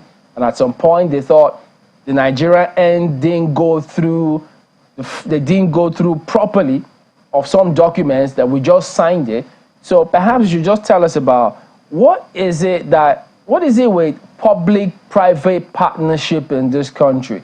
Is it working? Are we where we ought to be? What do we need to do to at least leverage on that a lot more? Does that model even work for us? Okay, so why do countries pursue PPPs or states? It is in order to mobilize more capital for infrastructure.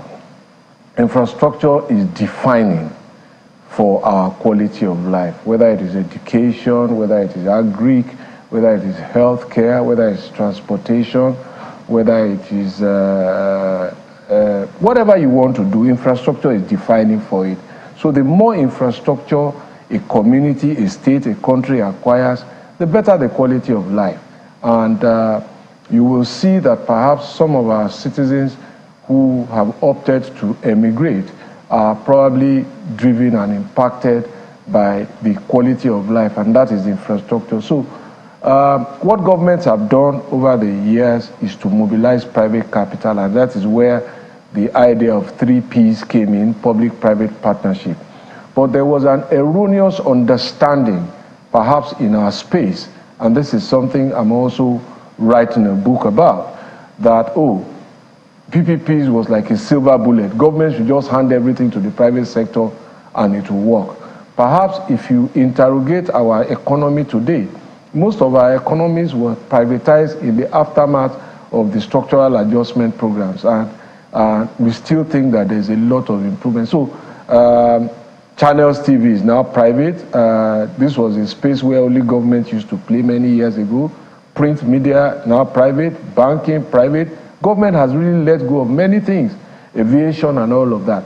But government is still the leader across the world. I did a study across the 7 continents, and I see that in many cases, governments are spending up to 60 to 70% of government funding to deliver infrastructure. The space that private sector occupies ranges from as low as 15% or 5% in some countries, sometimes to up to about 40% in some countries, and Nigeria is no exception. So at the national level in the last 8 years, we've mobilized, I think, through, and there are many types of private capital PPPs that you can have. You can have direct concessioning, which we try to do to concession 1,900 plus kilometers of 12 roads under the Highway Development Management Initiative. We ended up by signing the concession agreements to the successful bidders, and it is going to the next stage, which is for them to now go to financial close, go and raise capital. If that succeeds, we would have mobilized almost 2 trillion naira or thereabouts into the road infrastructure sector for Nigeria. That will relieve government, but it comes with consequences. Tolls will have to be charged on those roads. Are we ready to pay? Then there is the other model, the tax credit scheme, which the last administration used a lot. We have about 85 roads spanning over 7,000 kilometers through private investors like the Dangote Group, the Boa Cement, the Nigerian NLNG, MTN, GZ Industries, and NNPC. And at the time I left, we had just mobilized a commitment of about 2.9 trillion for NNPC, for roads which we hadn't deployed. So those commitments are there, and they inure to the benefit of this new administration to go and close those transactions because all the contracts have been awarded. So some of the roads that are in bad condition now are part of that 2.9 trillion, including the Warri-Sapele Road and a couple of other roads that need attention. That is another model. I think I've spoken to the Sukuk, that was another model. So those of us who drive through the outer marina now, you drive through a very, very pleasant road that was mobilized by Sukuk. Some parts of Nigeria also benefit from Sukuk, all the 6 geopolitical zones, and you will see the signages about what private capital has done. But the truth about it is that it takes time to conclude. Every government has only 4 years, and therefore most of the things may be started in one administration and completed over a second time or run into the lifespan of another administration. So it's not a silver bullet. Government must still lead the spending, including by borrowing, including by raising taxes. You have had conversations about how low our tax to GDP is in the sub-region. That is something we need to do something about. These are the heart and soul of the social contract. And I hear those who say, oh, if they pay the tax, then how are they sure to be accountable for? That is the power of the electorate in a democracy. But it's a chicken and egg, and we must find a place of consensus. But we cannot leave everything to private capital. Also, let us understand our economy has been described as a frontier market, and those have their challenges. But more importantly, the local economy itself. How do you mobilize capital in an economy that is largely driven by micro, small, and medium enterprises? And that is not a negative thing. It is actually a good thing. But that is the bulk of this economy. Over 40 million such businesses exist. So they don't have the big, big billions to deploy to infrastructure.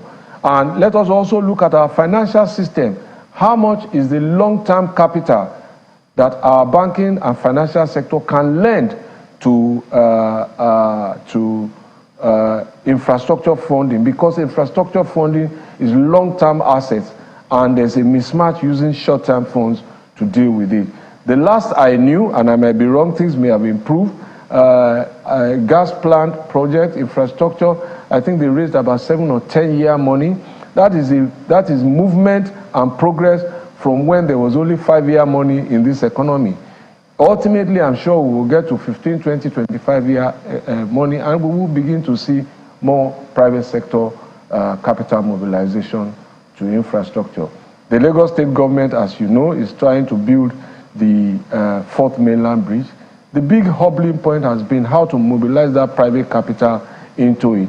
And the alternative would have been whether we Lagosians were ready to invest in a single dedicated fund, maybe a 4th mainland bridge debt issuance program. Would we have done that? And the jury is out about that. I reckon. We have to thank you for coming on this morning, Mr. Babatunde Fashola, Senior Advocate of Nigeria, former Governor of Lagos State, former Minister of Works, former Minister of Power.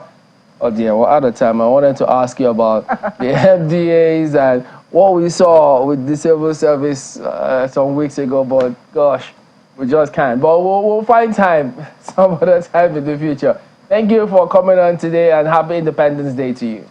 I wish you the same. Thank you for having me.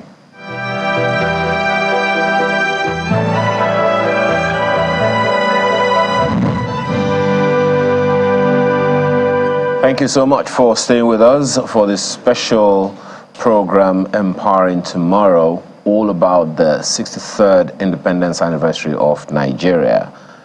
But then, so one of the issues that has been mentioned in our first conversation this evening is that without security, investments would be in jeopardy.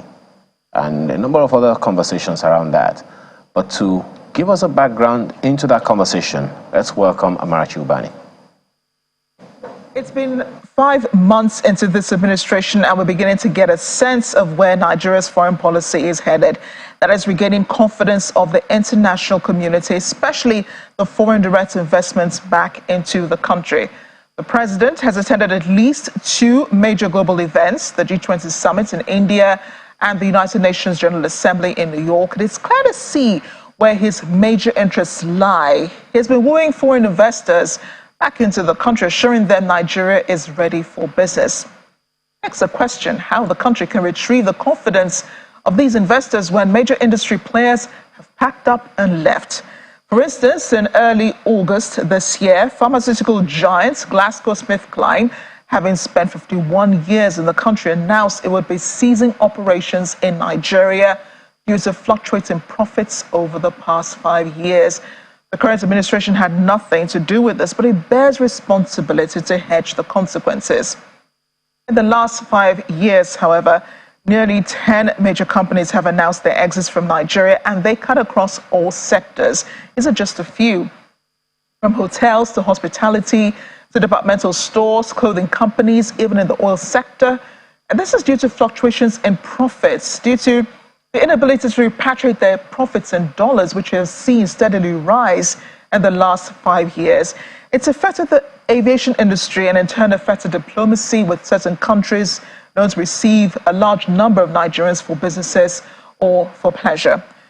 While it was in India, President Tinubu promised Indian businesses that Nigeria will become one of the most conducive places on earth. He would ensure bottlenecks are removed and investors will thrive in the country.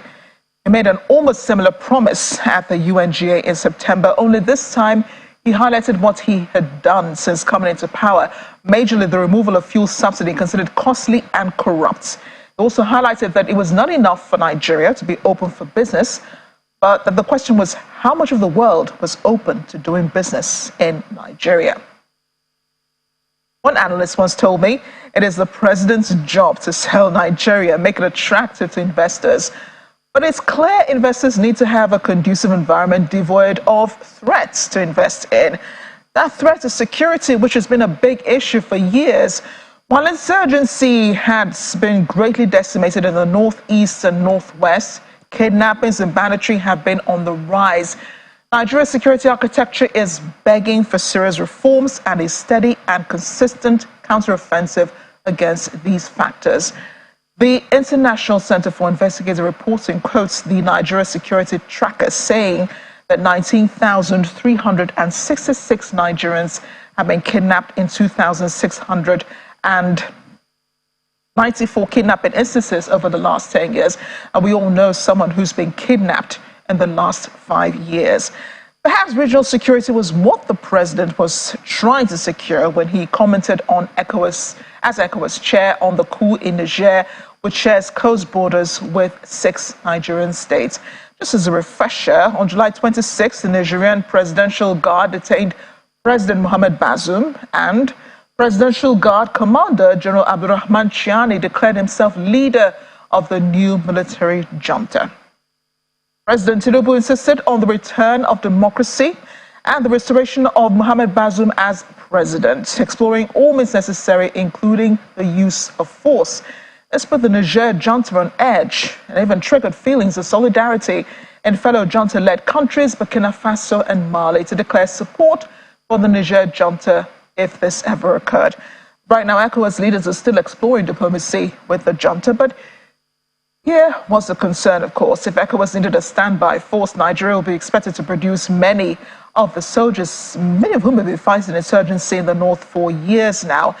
And while even the president has agreed to explore other avenues towards resolving the loss of democracy in Niger, he's not taken the option of use of force from off the table. Back to where we started now, the direction of Nigeria's foreign policy. Going by domestic events and policy is clear. We're headed towards economic reforms and hoping for a return of Nigeria's buoyancy for Nigerians within the country and beyond. I'm Amarachi Ubani. It's back to you. Quite an interesting piece there from our very own Amarachi, and the issues are quite enormous at this point. And for Nigeria, you know, security, definitely a big one that we need to solve at this point if we want to woo those investors that the president is trying to, you know, woo into the country, and we do need them, you know, at this time. Well, let's woo. Can we woo the local investors first? Oh, yes. We need the local investors. 19,000 plus kidnapped in I don't even, but that's concerning enough. Right. You know, but I'm also excited that that's for for security, and needless to say, the security agencies and agents have their jobs cut out for them. Right. But another thing that is interesting is the foreign policy of the president. Of course, we also understand that, the foreign policy of Nigeria is guided by what the Minister of Foreign Affairs calls the 4D of democracy, diplomacy, demography, and diaspora. Well, we have 4 people joining us for this conversation. Professor Abiola Allen is a professor of forensic criminology and investigation. He joins us here in Lagos. Thank you so much for joining us. Thank you for having me. We have also joining us from our Benin studio, Dr. Odigwe Wakocha, who is associate professor of history, University of Benin. Thank you so much for joining us. Yeah, we have 2. Thank you. We have 2 people also joining us in our studio in Abuja. Ambassador Matthew Andoli, former Nigerian ambassador to Togo, as well as Martin Humobiri, who is a Nigerian diplomat. Gentlemen, thank you so much for joining us this evening. But let me begin with you, Professor Allen. We've heard all kinds of things, especially about security. One of the things that we heard from a government official in terms of security is that in the space of giving information to people, you know the issues. Maybe you want to help us understand, first of all, why is it that we are unable to exploit fully the place of local information or local intelligence from the different communities? As you all tell us, all insecurity, all security or a lack of it is local. And if it's going to happen, it has to be from the local communities that will get this intelligence information. These things are things we had before. What happened? At what point did we lose them? And how do we reverse the trend? Yeah, my comments, security is very sensitive, and my comments are personal based on best practices. Now, if you look at the Nigeria's asymmetric threat environment, trying to bring a background now, the threat environment consists of elements such as kidnappers, terrorists, and one thing that you cannot be doing the same thing and expect different results. Now, one of the challenges we have is the lack of synergy and the interoperability amongst the operatives in the intelligence community. Another challenge which we're not looking at now is the weaponization of AI. The Gen Z, I mean, the group we have here now, they are so good in digital skills that if we allow them go into weaponizing artificial intelligence in crime perpetration, then we're in serious trouble. Agencies don't work together, okay? And then our focus is also on kinetic strategy. Well, my apologies. Yeah. When you talked about weaponization of AI, first question in my head is, are we there yet in Nigeria? Oh, let's take, for example, ChatGPT. I can go on ChatGPT and ask questions like, how do I kidnap people? And I'm going to get the right answer, step by step, what tools I need to use. You'll be amazed that this young IT, I mean, the people in we call them Gen Z, the youths between age 19 and 25. Okay? What they're doing is amazing. They're taking technology is good. Think about it. Technology will solve it. But what they're doing, they're using tech in the negative direction. For example, I've been in law enforcement capacity building for over... sorry to butt in, Professor Ale, because I've tried, to ask, maybe ChatGPT or all these AI platforms some negative, questions. And I've got a response before from one of them, and it did tell me that I do not condone this violence stuff like that. And so there's some kind of censorship, I believe, of artificial intelligence. Yeah. So that should be a plus. No, you see, what I've done, me and a team of IT professionals, is to I introduce AI into crime reduction. We came up with an app, which I call SATA, Security Agency Training Application. What does it do? It's an app that enables law enforcement operatives, in identifying, what crime act in any particular, let's say, for example, I'm sorry, Prof. I mean, the things you're saying are so exciting. I could almost say, don't stop. But I have to take other comments from a number of other people. Let's quickly go to Benin right now. Dr. Wokocha, so the conversations aren't going to end very, very quickly. We need some kind of understanding of where we're coming from before we go in the trajectory of where we want to go. If we are going to empower tomorrow and chart a new vision for the country, particularly because we need to give the youths something to hold on to as far as the nation is concerned.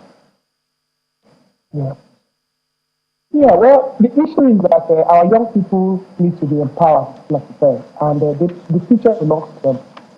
And they are the future that we are approaching. In fact, the future is yet ready. So if we must win that future, because the struggle for mastery of the world is amongst people, amongst nations, amongst races.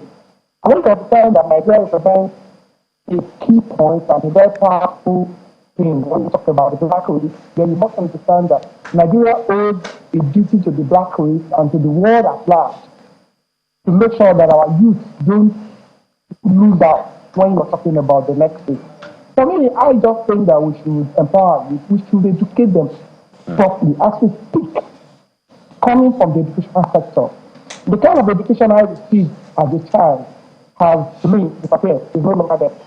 The primary school that attended, the secondary school that attended, even the university education we got in the 80s, it's no longer there. And it's something that we should all be worried about. We should be worried about this because we're talking about the future. Where our children, our grandchildren are going to be able to compete and afford whatever thing we have now or what we have before now. So it's important that we empower young people by increasing our attention to the future when we're talking about education at every level.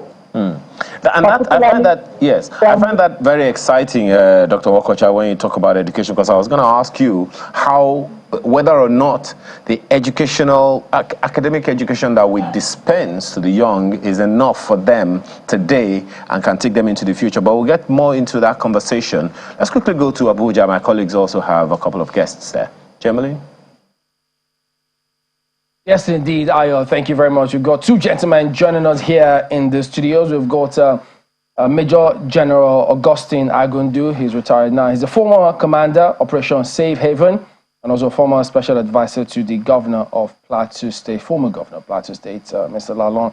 Sitting right beside him is Ambassador Martin Uhomoibi, who was a former permanent secretary, Ministry of Foreign Affairs, former Undersecretary General for the UN, and former President, UN Human Rights Council. Gentlemen, happy Independence Day to both of you. Thank you very much, Chamberlain. It's great to be here. And good to have you both as well. General, is it a really happy Independence Day for you? I mean, looking at those days and now? Well, it's a very happy independence for us because for the nation to get to that age of 63, we have a lot of giant strides. where we are today wasn't where we are some many years ago. And so many of our cities and all, they can bear witness to that. Abuja wasn't like this 63 years ago. We have several people who have told us Nigerian army, those days, very revered. No one dares anything. They reveal several history, how strong we were. And that few years just after independence, the kind of professionals who we have in every field, they think it's different now. Juxtapose that with what the population of the country was then. Manageable size of population. And put it to what we are having now. Juxtapose that with the number of cities we had then and how many cities we have today. And the dynamism of the peoples of Nigeria. The time there was only one person has a transistor radio in the whole of the community. Everybody now, even our primary school kids have mobile phones. Yeah. These are all elements of that show the dynamism where we are today. With due respect, General, yes. That notwithstanding, if it wasn't merit-based selection or criteria, we wouldn't be that good at the time. The armed forces of Nigeria is the most professional, well-organized, hierarchical, and everybody knows his placement. Like we were discussing earlier on with His Excellency, the former Permanent Secretary, we know the entry point and we all know the exit point. Nobody needs to determine that for you.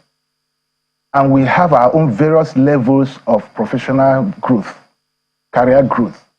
You must make this before you get this. Everybody, and you all go together as a team, even at the junior level.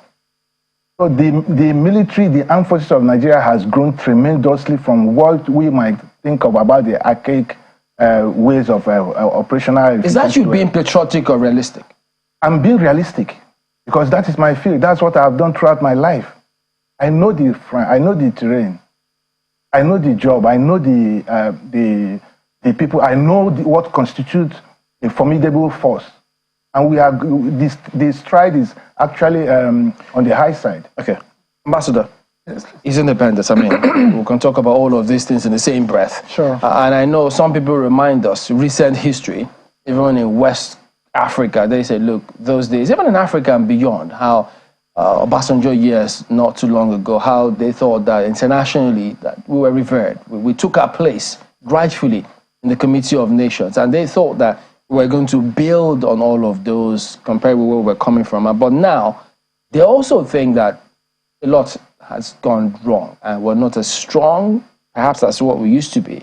So tell us, how was it like when you were there?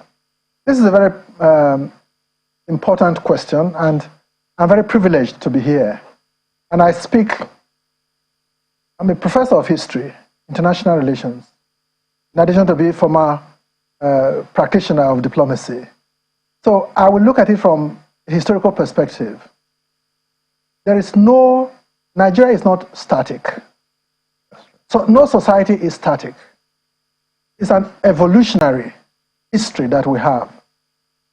1960s, we were 33 million Nigerians that made up this country. Today, we are 200 million plus. So it is dynamic and changing. No one is saying, I would definitely not attest to the fact that Nigeria's history is static.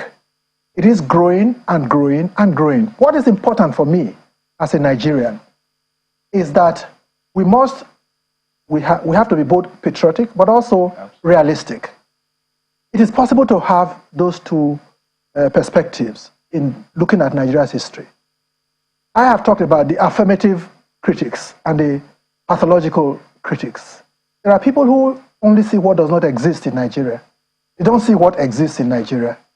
I know that when Nigeria was created in 1960, there was no Abuja.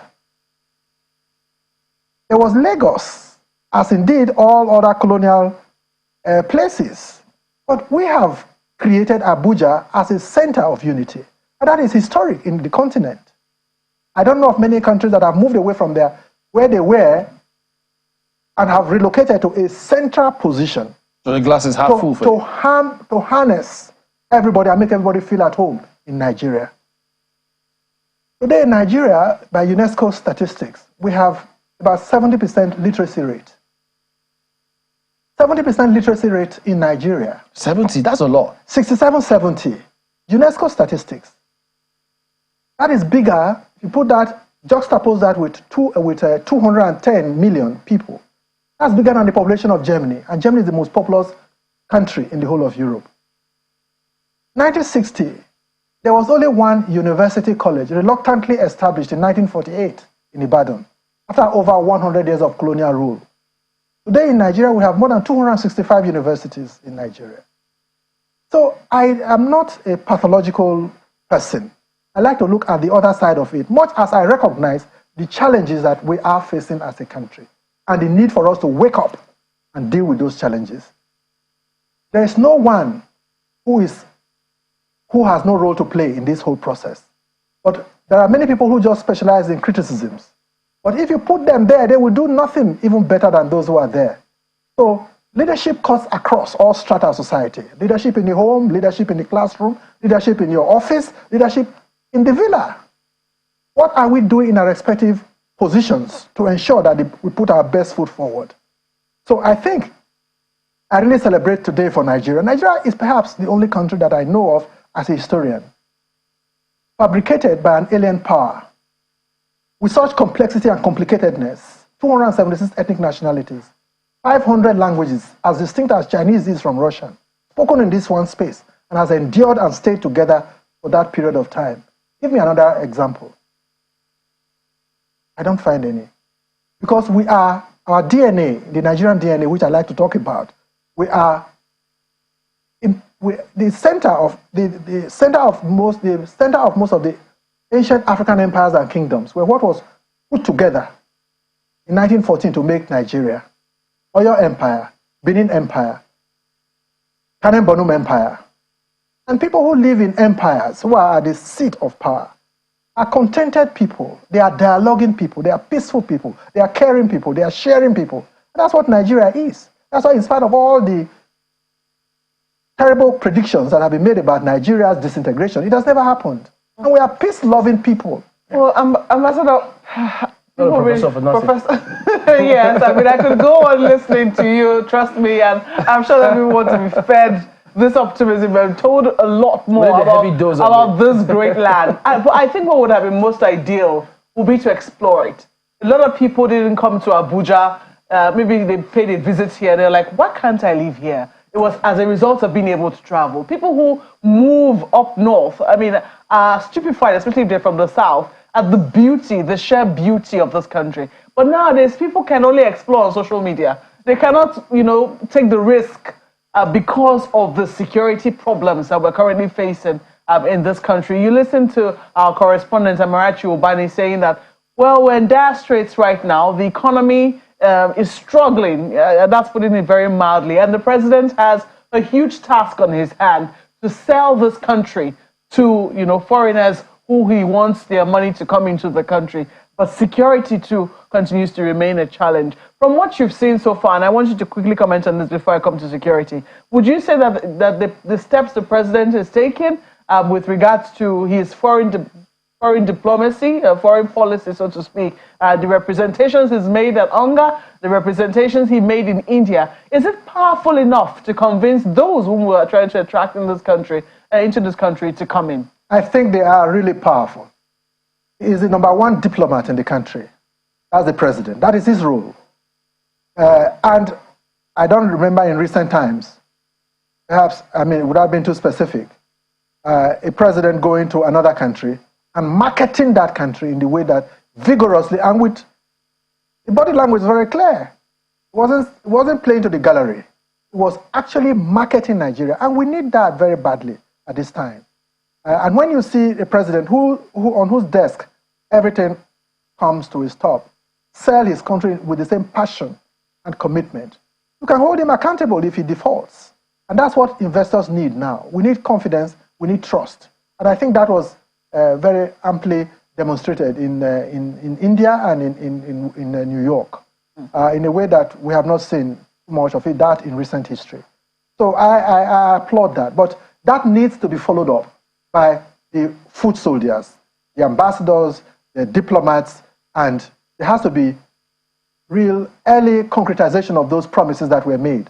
so that it's not just talking, but also actually actualizing those things that were done. But I can tell you, even by I know the consequences have been harsh on us, but the fuel subsidy is gone. But the GDP of Nigeria rose by 2%, just by that statement. That's what we've been told. By the World Bank. By that statement, by the courage and the guts to take off the fuel subsidy. How much? GDP rose by 2%. How much do you think still hangs in the balance with regards to the fact that matters are still in court? Politically, things are not yet settled. Well, that stays there as an issue. And we should not sing that. That is something that everybody is watching, and that the democracy will play out. And one of the 4 Ds that were articulated for the foreign policy projection and conduct by this administration, one of the 4 Ds is democracy, rule of law.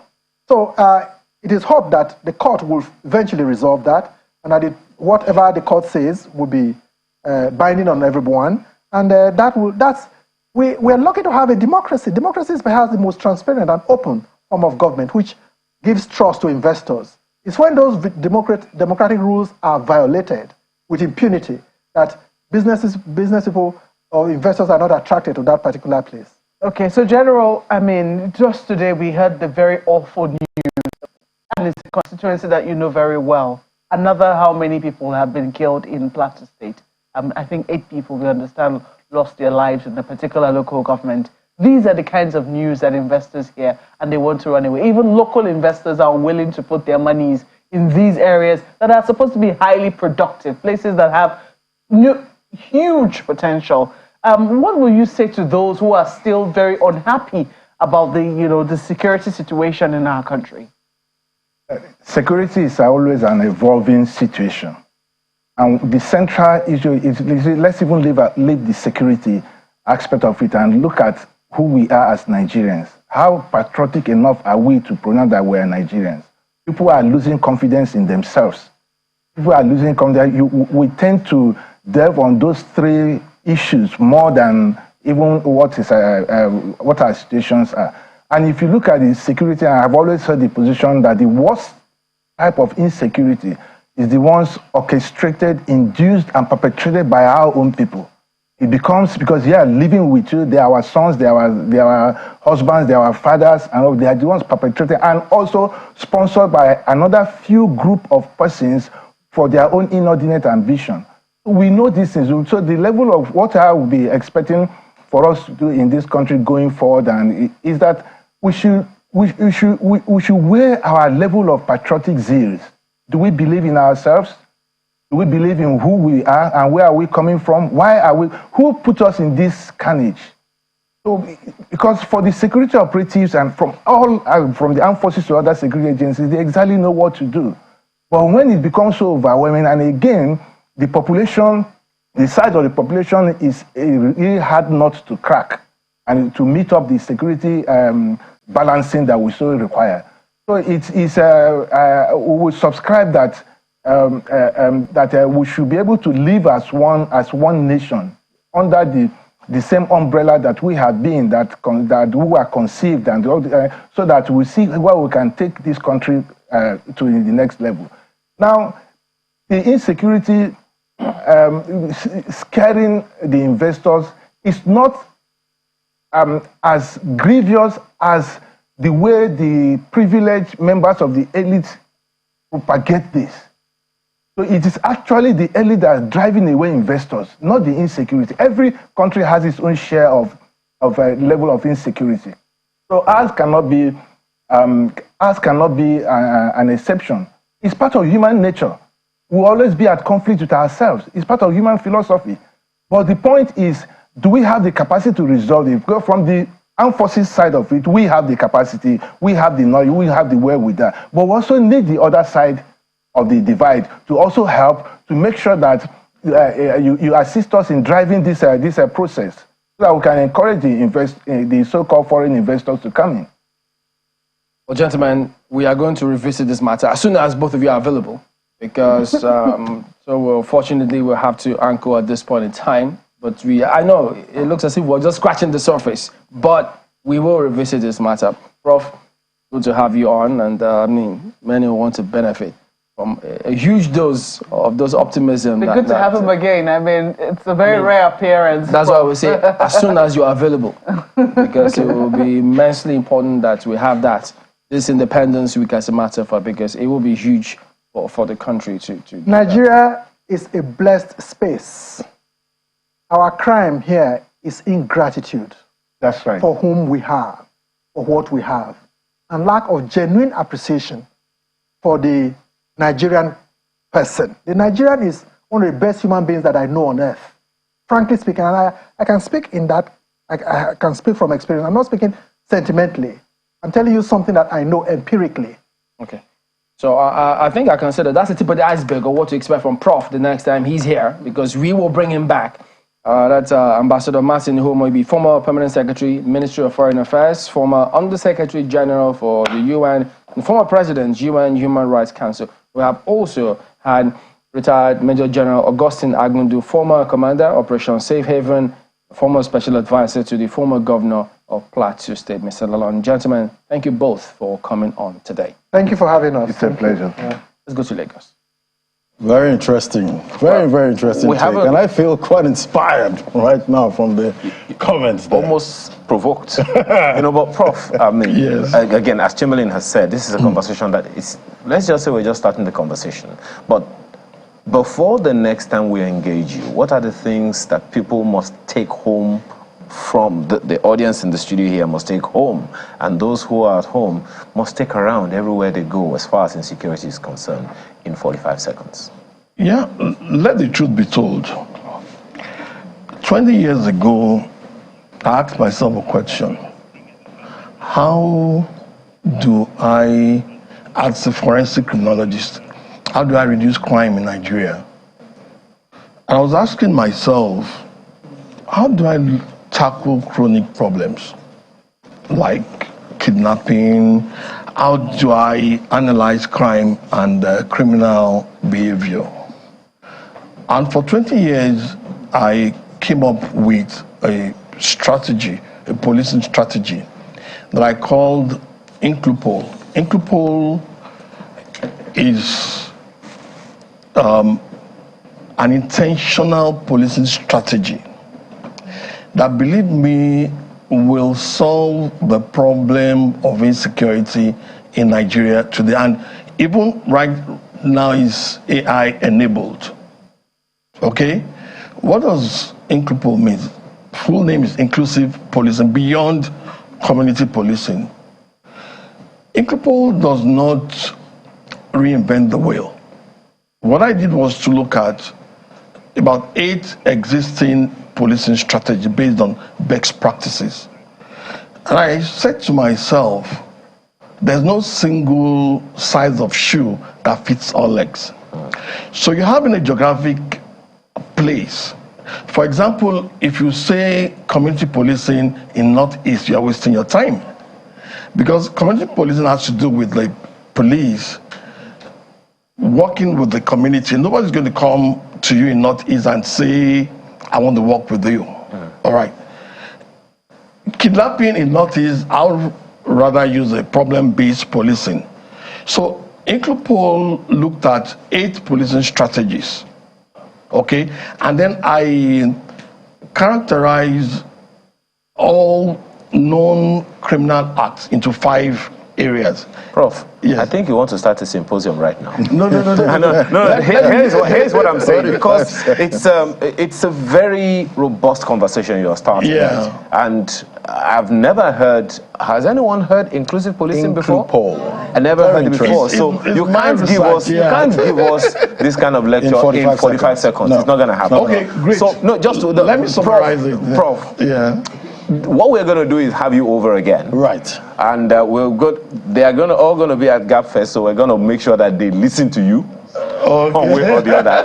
If you agree with that, please give him a round of applause. Thank you very much. Thank you so much for your time this evening, Prof. But we're going to have to revisit it because it is quite novel, this concept. But we're completely out of time, as Chamberlain mentioned the other time, because we have 1 or 2 other segments to go on this program. But we have to thank you so much for this time. Professor Abiola Allen is... Sorry, one point though. Yes. The need to introduce AI into crime reduction is inevitable. It sounds like inclusive policing still, right? No, it is part of it. As I said, I mean, we can't end this. At some point, we have robots policing. That won't be you, though. Thank you so much, Professor Abiola Allen, Professor of Forensic Criminology and Investigation. Thank you so much. And thank you. Most certainly, we're having you back to talk about inclusive policing. Thank you. So there is more. Just one or two other conversations before we sign off right now, but we'll be right back. Do stay with us. Welcome back to Empowering Tomorrow. It's a new vision for Nigeria at 63. That's what we christened this special program today, 2nd of October. Here in our studios, Honorable Dachon Bagos, who is the Chairman House Committee on Science and Technology. Good evening, and thank you for coming on today. Good evening. Happy Independence Day. Yeah, happy independence. And you know, all the people that have been telling me happy independence, I usually say, how independent are you? Yeah, before you ask me that, I hope you have the right flag in your office. I hope your flag doesn't yeah, you know, when you were analyzing it in the first, I have to call, check all the pictures that I've snapped in my office to make sure that is the right flag. Yeah, because we're coming to the National Assembly to check out those flags. Yeah, but we're coming to inspect those flags. Yeah, a lot of people have contravened that, especially where the flag's supposed to stand, either in your right or your left, and the colors and all those coat of arms. So it's something that our National Orientation Agency needs to do more.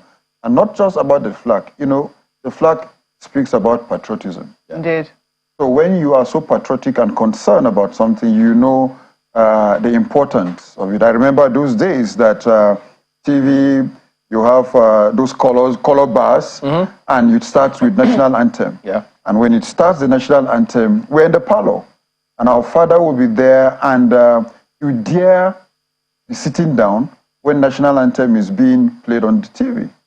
It makes us to stand at that, look, this is what you need to do. So we grew up with that patriotism. But now, hardly will people, the younger ones, when the anthem is going on, nothing. And again, maybe it's still a challenge to private stations that national anthem and national prayer needs to come in at segments of your programs, be it when you're opening or you're 24 hours. So you're 24 hours. So at segments of maybe 12 hours, you're independent. You know, but that sense of patriotism really needs to come into the younger generation. Okay. Well, I know you must have seen that flag, so your members need to remember. Yeah, I've seen it earlier. So you've seen that one, so you could see it again in case you haven't, or if they just joined. Not even members, but these graphic designers. You know, the graphic designers on portraits, you see all those kind of mistakes on it. Yeah. Yeah. So there you go. So just have another look, just in case. Well, the president did give a speech today, just trying to rally the troops, ensuring that things go right. Well, several people will always look at his speech and pick a thing. Yesterday. Sorry, yesterday. It's still an independence mood anyway. Even tomorrow, I'll call it today. Tomorrow, we're talking about empowering tomorrow. Yeah, well, there are countries that celebrate their independence for almost the whole week. Yeah, so there you go. But what's the mood in your constituency, though? Yeah, well, especially with the recent judgment of our governor upholding his election.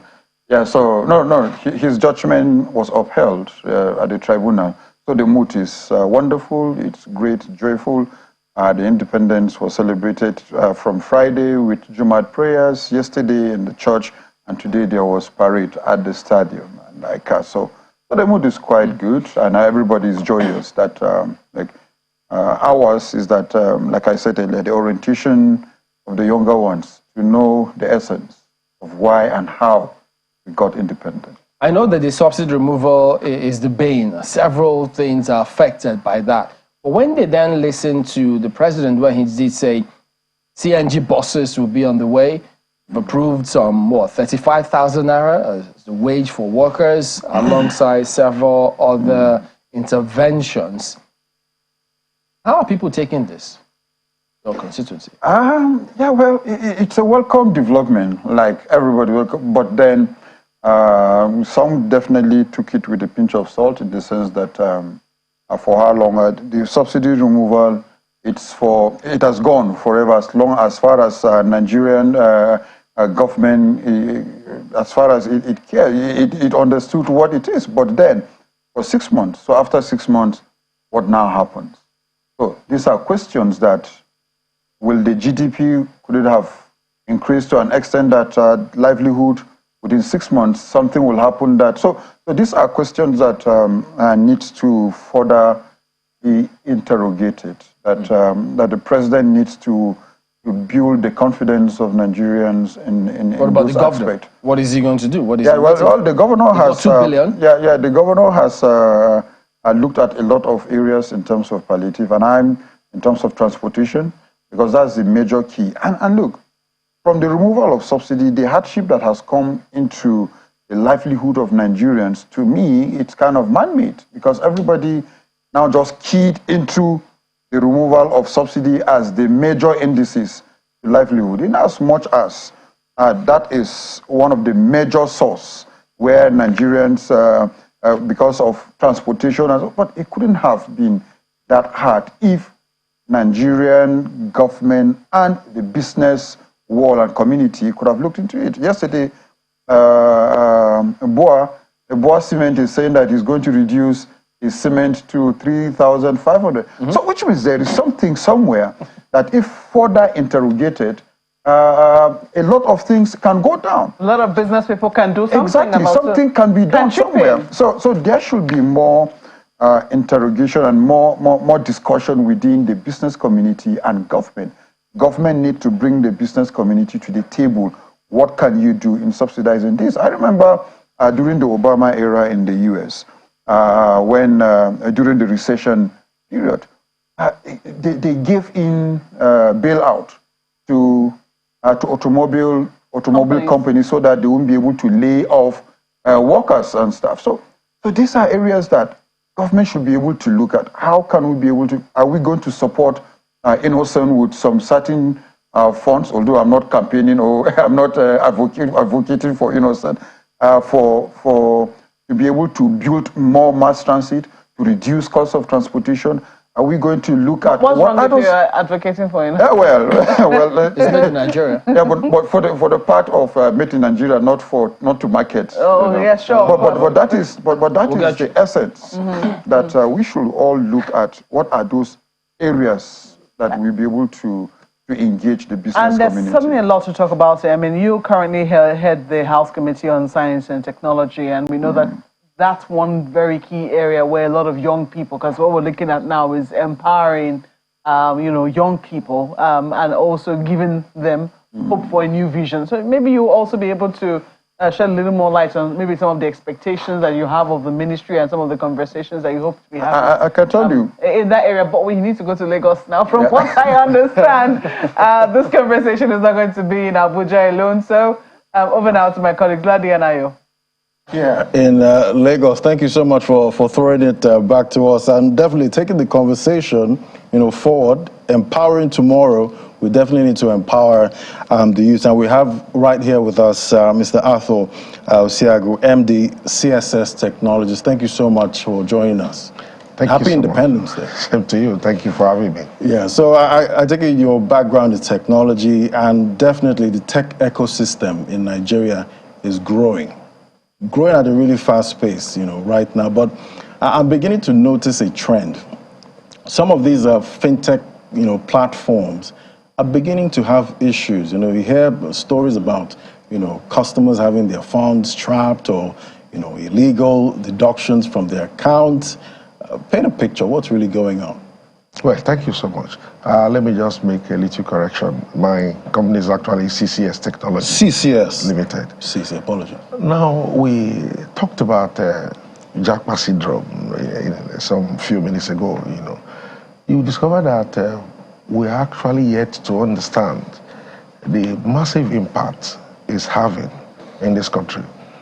It takes quite a lot of energy and some years to train a technical professional. So the Jackpot syndrome has actually affected so many sectors of our economy, be it in the medical area, science area, even in the banks. So when you hear that some payment platforms are having difficulties in, clearing some issues, some technical issues here and there. The truth is that some people who are in that technical area, most of them are relocating outside the shores of this country. It's really, really massive, and it's creating a lot of dislocations. It's not only in the fintech of this world, even in core engineering. Electrical engineers are leaving this country. Mechanical engineers are leaving this country. Even civil engineers are leaving this country. Doctors are leaving. It cuts across. And that is a challenge that those of us who are in this country, who are managing companies, are really experiencing. And it's really creating a big problem for us. Even though, this one of these fintech platforms that you mentioned has since debunked the story, saying it's not true, and whatever situation it was is an old one that had been resolved. But so that doesn't happen again, again I go back to the young people. Let's cut to the chase. There is no tomorrow without the young. Absolutely. As there was no yesterday without the young, there will be no tomorrow without them.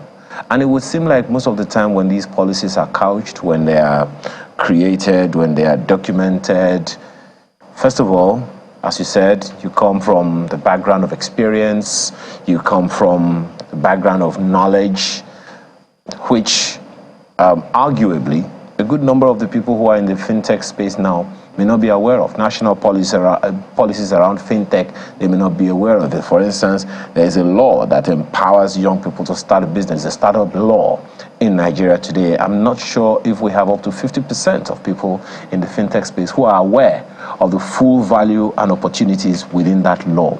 So it speaks to the language in which these laws and policies are enacted, and whether or not they're even communicated at all or significantly enough. How do we circumvent that? No, you are right, Ayo. The youth are the leaders of tomorrow, and if we don't take serious cognizance in getting them involved in the area of policy formulation and things of like that, it's going to really affect us. Even if, as it is today, we have internet penetration growing in the country, we have mobile telephone, growing in the country, and so on and so forth, and the youths are taking advantage of it. But the government needs to show some elements of inclusiveness. We'll come to the government. The young people didn't need the government to take over the music space. I've been in broadcasting for long enough to know that there was a time, and you probably rocked the clubs in those days, where it was only foreign music, the Shalamars, the Kool and the Gangs of this world, that rocked the radio and TV stations. Today, you hardly, even in parties where we had people who are in their 60s, 70s, they want to listen to the young people. So it's not, they didn't need government to take over that one, even though there are those who would argue that we don't have an established music we're industry. Not importing music anymore. No, largely, rather we're exporting largely. It didn't take government, even with or without the activity or a lack of it of the Nigerian Film and Video Censors Board, for Nollywood to take over the creative industry in Nigeria, to take complete control. It didn't take government for the young people we're talking about to invade the tech space in a way that government had to know, had to get the attention. They had to know that without these people, we can't really do much. However, as you mentioned, the limitations are still huge. I remember the story of the Ikorodu boys. It took their own ingenuity on Instagram and all those other places for them to be noticed by an international movie-making platform to send stuff to them. So the question now is not about whether or not government needs to do anything. It is in the language, in the communication, that these things are put out. Because once it gets boring, they're gone. Microsoft research, said that without the attention span is too short. How do we ensure that we write in a way or couch these conversations in a way that we get their attention and we sustain it? You are right. This is Nigeria. take, for example, yes, we know government did not really play so much role in the evolution of the music industry, ditto that of the Nollywood. But imagine if those people who are really making inroads in this area had very good power supply, had improved tele-density, had 100% internet penetration. It is the never to die spirit of Nigerians. That's why you are having the multiplicity of the youth thriving in these areas.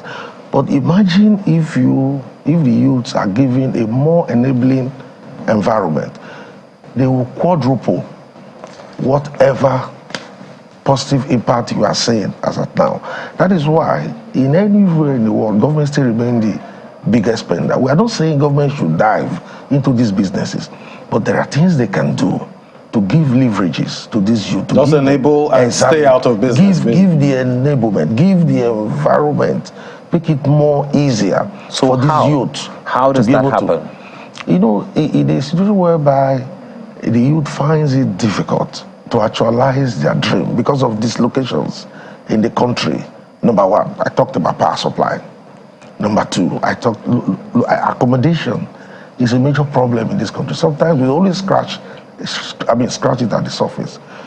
So if we bring in so much social intervention, you know, and allow the youth, you know, to have a bite of it, I can tell you the spirit of the Nigerian is very, very strong. They can do a lot more, far more than what we are seeing today. All right. The music industry is just starting.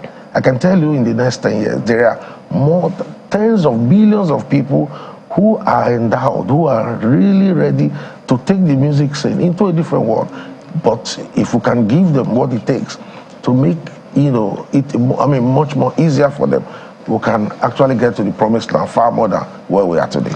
Well, we have a foremost Nigerian who has been in the tech space for quite a while, and he's headed quite a number of agencies and tech bodies in the country. Mr. Chris Iwaje, thanks for joining us this evening. You know, we're talking about the young people, the youths in Nigeria, who form the largest demography in the country. And it would seem like to a significant extent, it's their ingenuity that has been playing significantly in the tech space, and not to a large extent the facilitation of government, even though government is now, as some people say, trying to catch up. So what has been missing, and how do we fast track the process of integrating young people not only into the tech space but into every sector of Nigeria through technology? Thank you, Ayo. And let me say congratulations on the 60th birthday of Nigeria, first of all. And moving forward, I think we need to put this into context. In the first place, we are talking about data and information. I've known John for quite a long time as the champion of channels, and I know how much chunk of data he has been able to produce right from NTA until he founded channels. I had to put that in perspective because Nigeria is 63. And of course, at that 1960, we had about 38 people. Today is about 210 million. Fast forward, United Nations told us or projected that we're going to have 409 million people in 2050. So for me, it's about mobility and it's about data. And we cannot get our national development right if you don't get your data context and perspective right. So you have a nation of 210 million people where, of course, the youth predominantly constitutes about 65 to stretching to 70%. But how much about them, their activities, what they do on day-to-day basis, where they live, their ingenuity. So, because that is the velocity of the economy itself, and that is what secures security. You must have that your data. I had one of your guests talking about artificial intelligence.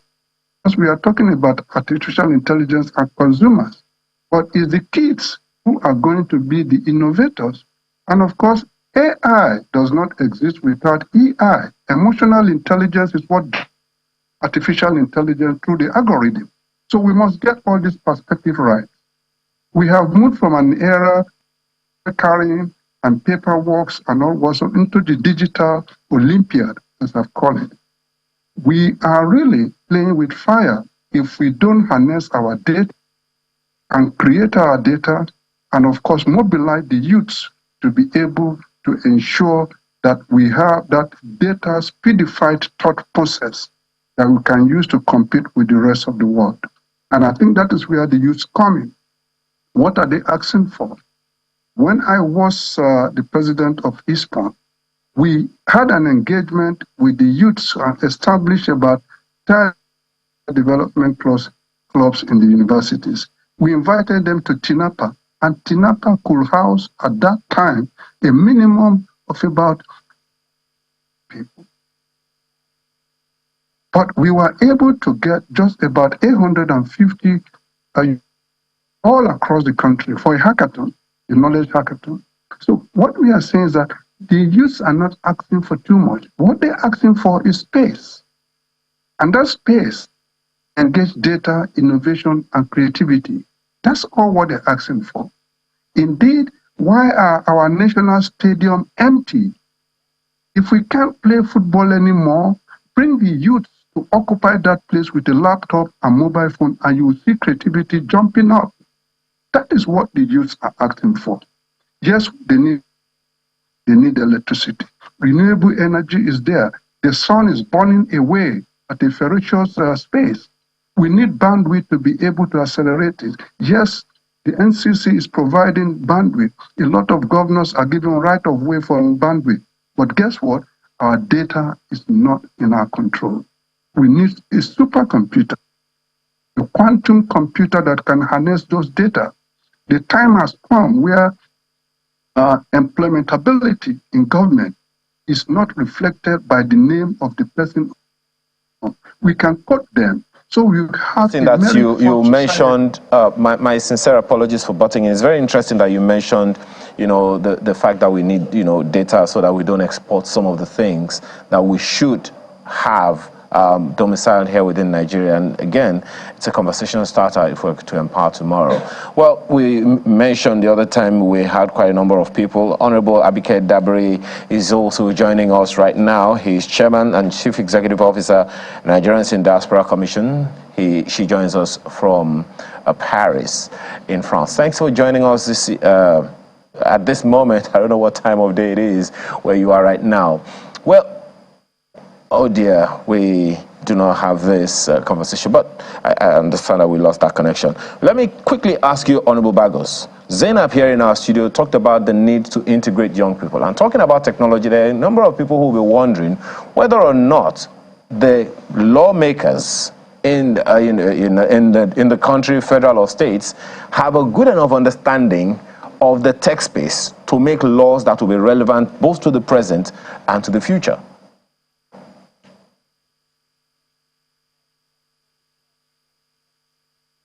I can tell you that the House of Representatives is very much aware.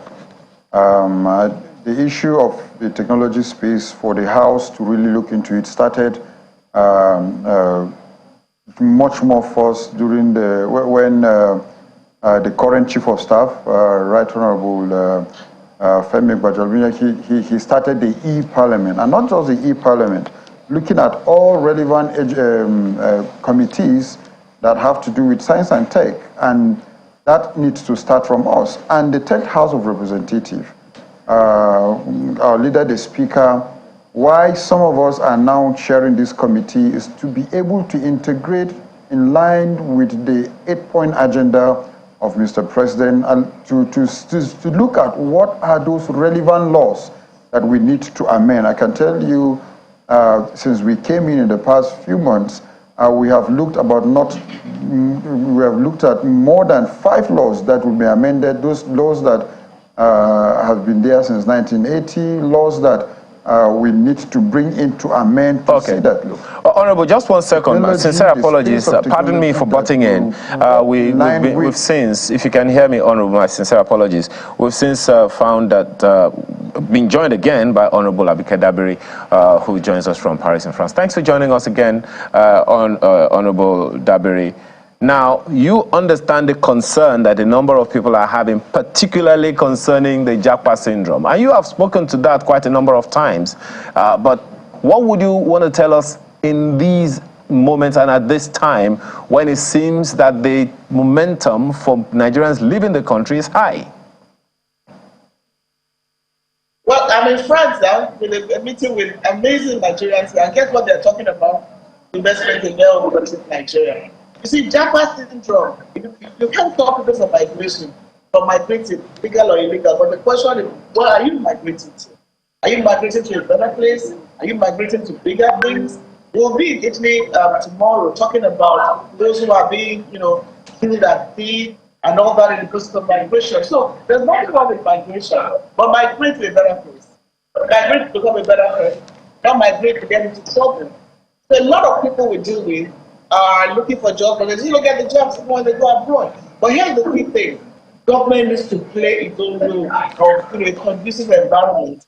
It's a local administration. I'll talk about job creation, SMEs, digital transformation, digital skills in our younger people. And a lot of that conversation is going on here in France. And we have a lot of Nigerians in the diaspora that are doing so much in the digital world and are building capacity back home. So, like I said, you can't talk migration, but where are you migrating? What are you doing yourself? And are you a better person by the time you migrate? I think those are the questions we're asking. But again, government must play its own role and do what it has to do. Honorable, Chamberlain started a trend, and that is we're having another conversation starter with you. But we need more understanding of this, and we understand that we are at an event now. You just stole the time to talk to us. We have to thank you very much for that. At least now we have an idea of where our next conversation with you is going to go. Thank you so much again for being here with us. Honorable Abike Dabiri is Chairman, CEO, Nigerians in Diaspora Commission. We appreciate your time. Yes. Thank you. Yes. All right, so we're gradually getting to the end. Yes. The 63rd anniversary. I don't know if you've noticed this sumptuous cake we have right in front of us. Oh, well, I need my glasses to actually see it properly. Oh, yes, it's a cake, isn't it? Really good. You know, the problem that I have with social media is they will show you how to cook, but they will not be able to show you the taste. Exactly. So we're the ones doing the tasting. Yes. Yeah. So I'm going to invite some of our, colleagues, other colleagues who will be joining us in this procession because we are running out of time, and I hear my director in my ear saying, "Guy, we have some bills to pay." So Chamberlain and you and Malpe, as well as Honorable Bagos, join us via AI. And in cutting this cake. AI cake. So, yes. How do we do this? My producer is also going to join us in Ijon Mekwa. This is usually something women do, so I don't know how to do this. And Mr. Usiagu will still all be joining us as well. Absolutely. In the cutting of this cake. Right. And I don't know. I think we should have some youth representation. Now, here is the thing. If we ask the young people to vote now and select who will be joining in the cutting of this cake, Chamberlain just be salivating. It's just, but okay. Let me. So wicked. No, he's done it to me before. So can I ask, first of all, that all those who have asked questions, please stand. Please clap for them now. Don't look like you have. Good. So there is only one lady who has asked question. You come out first. Please clap for her. And okay, can I have maybe just one more person? Please. No, not you. Sorry. Please come, Oga. It is you that I'm calling. Please join us. Please clap for him. He's a young man. Thank you. And we call him General. He is also going to join us. Please just come forward. It's a controller program. Yes, yes. Welcome, sir. You can see he's wearing green. Come on, in Ijon Mekwa, please join us. Yes, yes. Thank you. Don't make it a loud one. Yes. No, we're actually done. Chamberlain, you are allowed to just look at us from please, AI. come on. It's your... Yes. Yes. You lead the pack. Yes.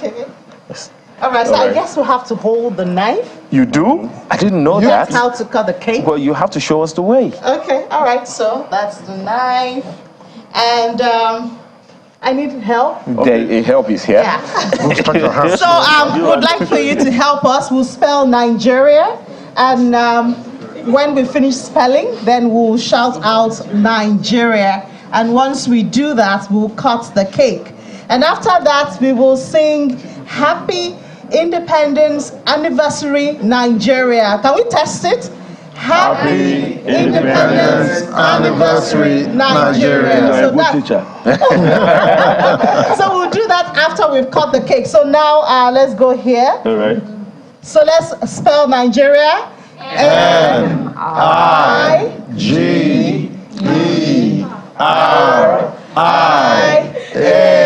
Nigeria.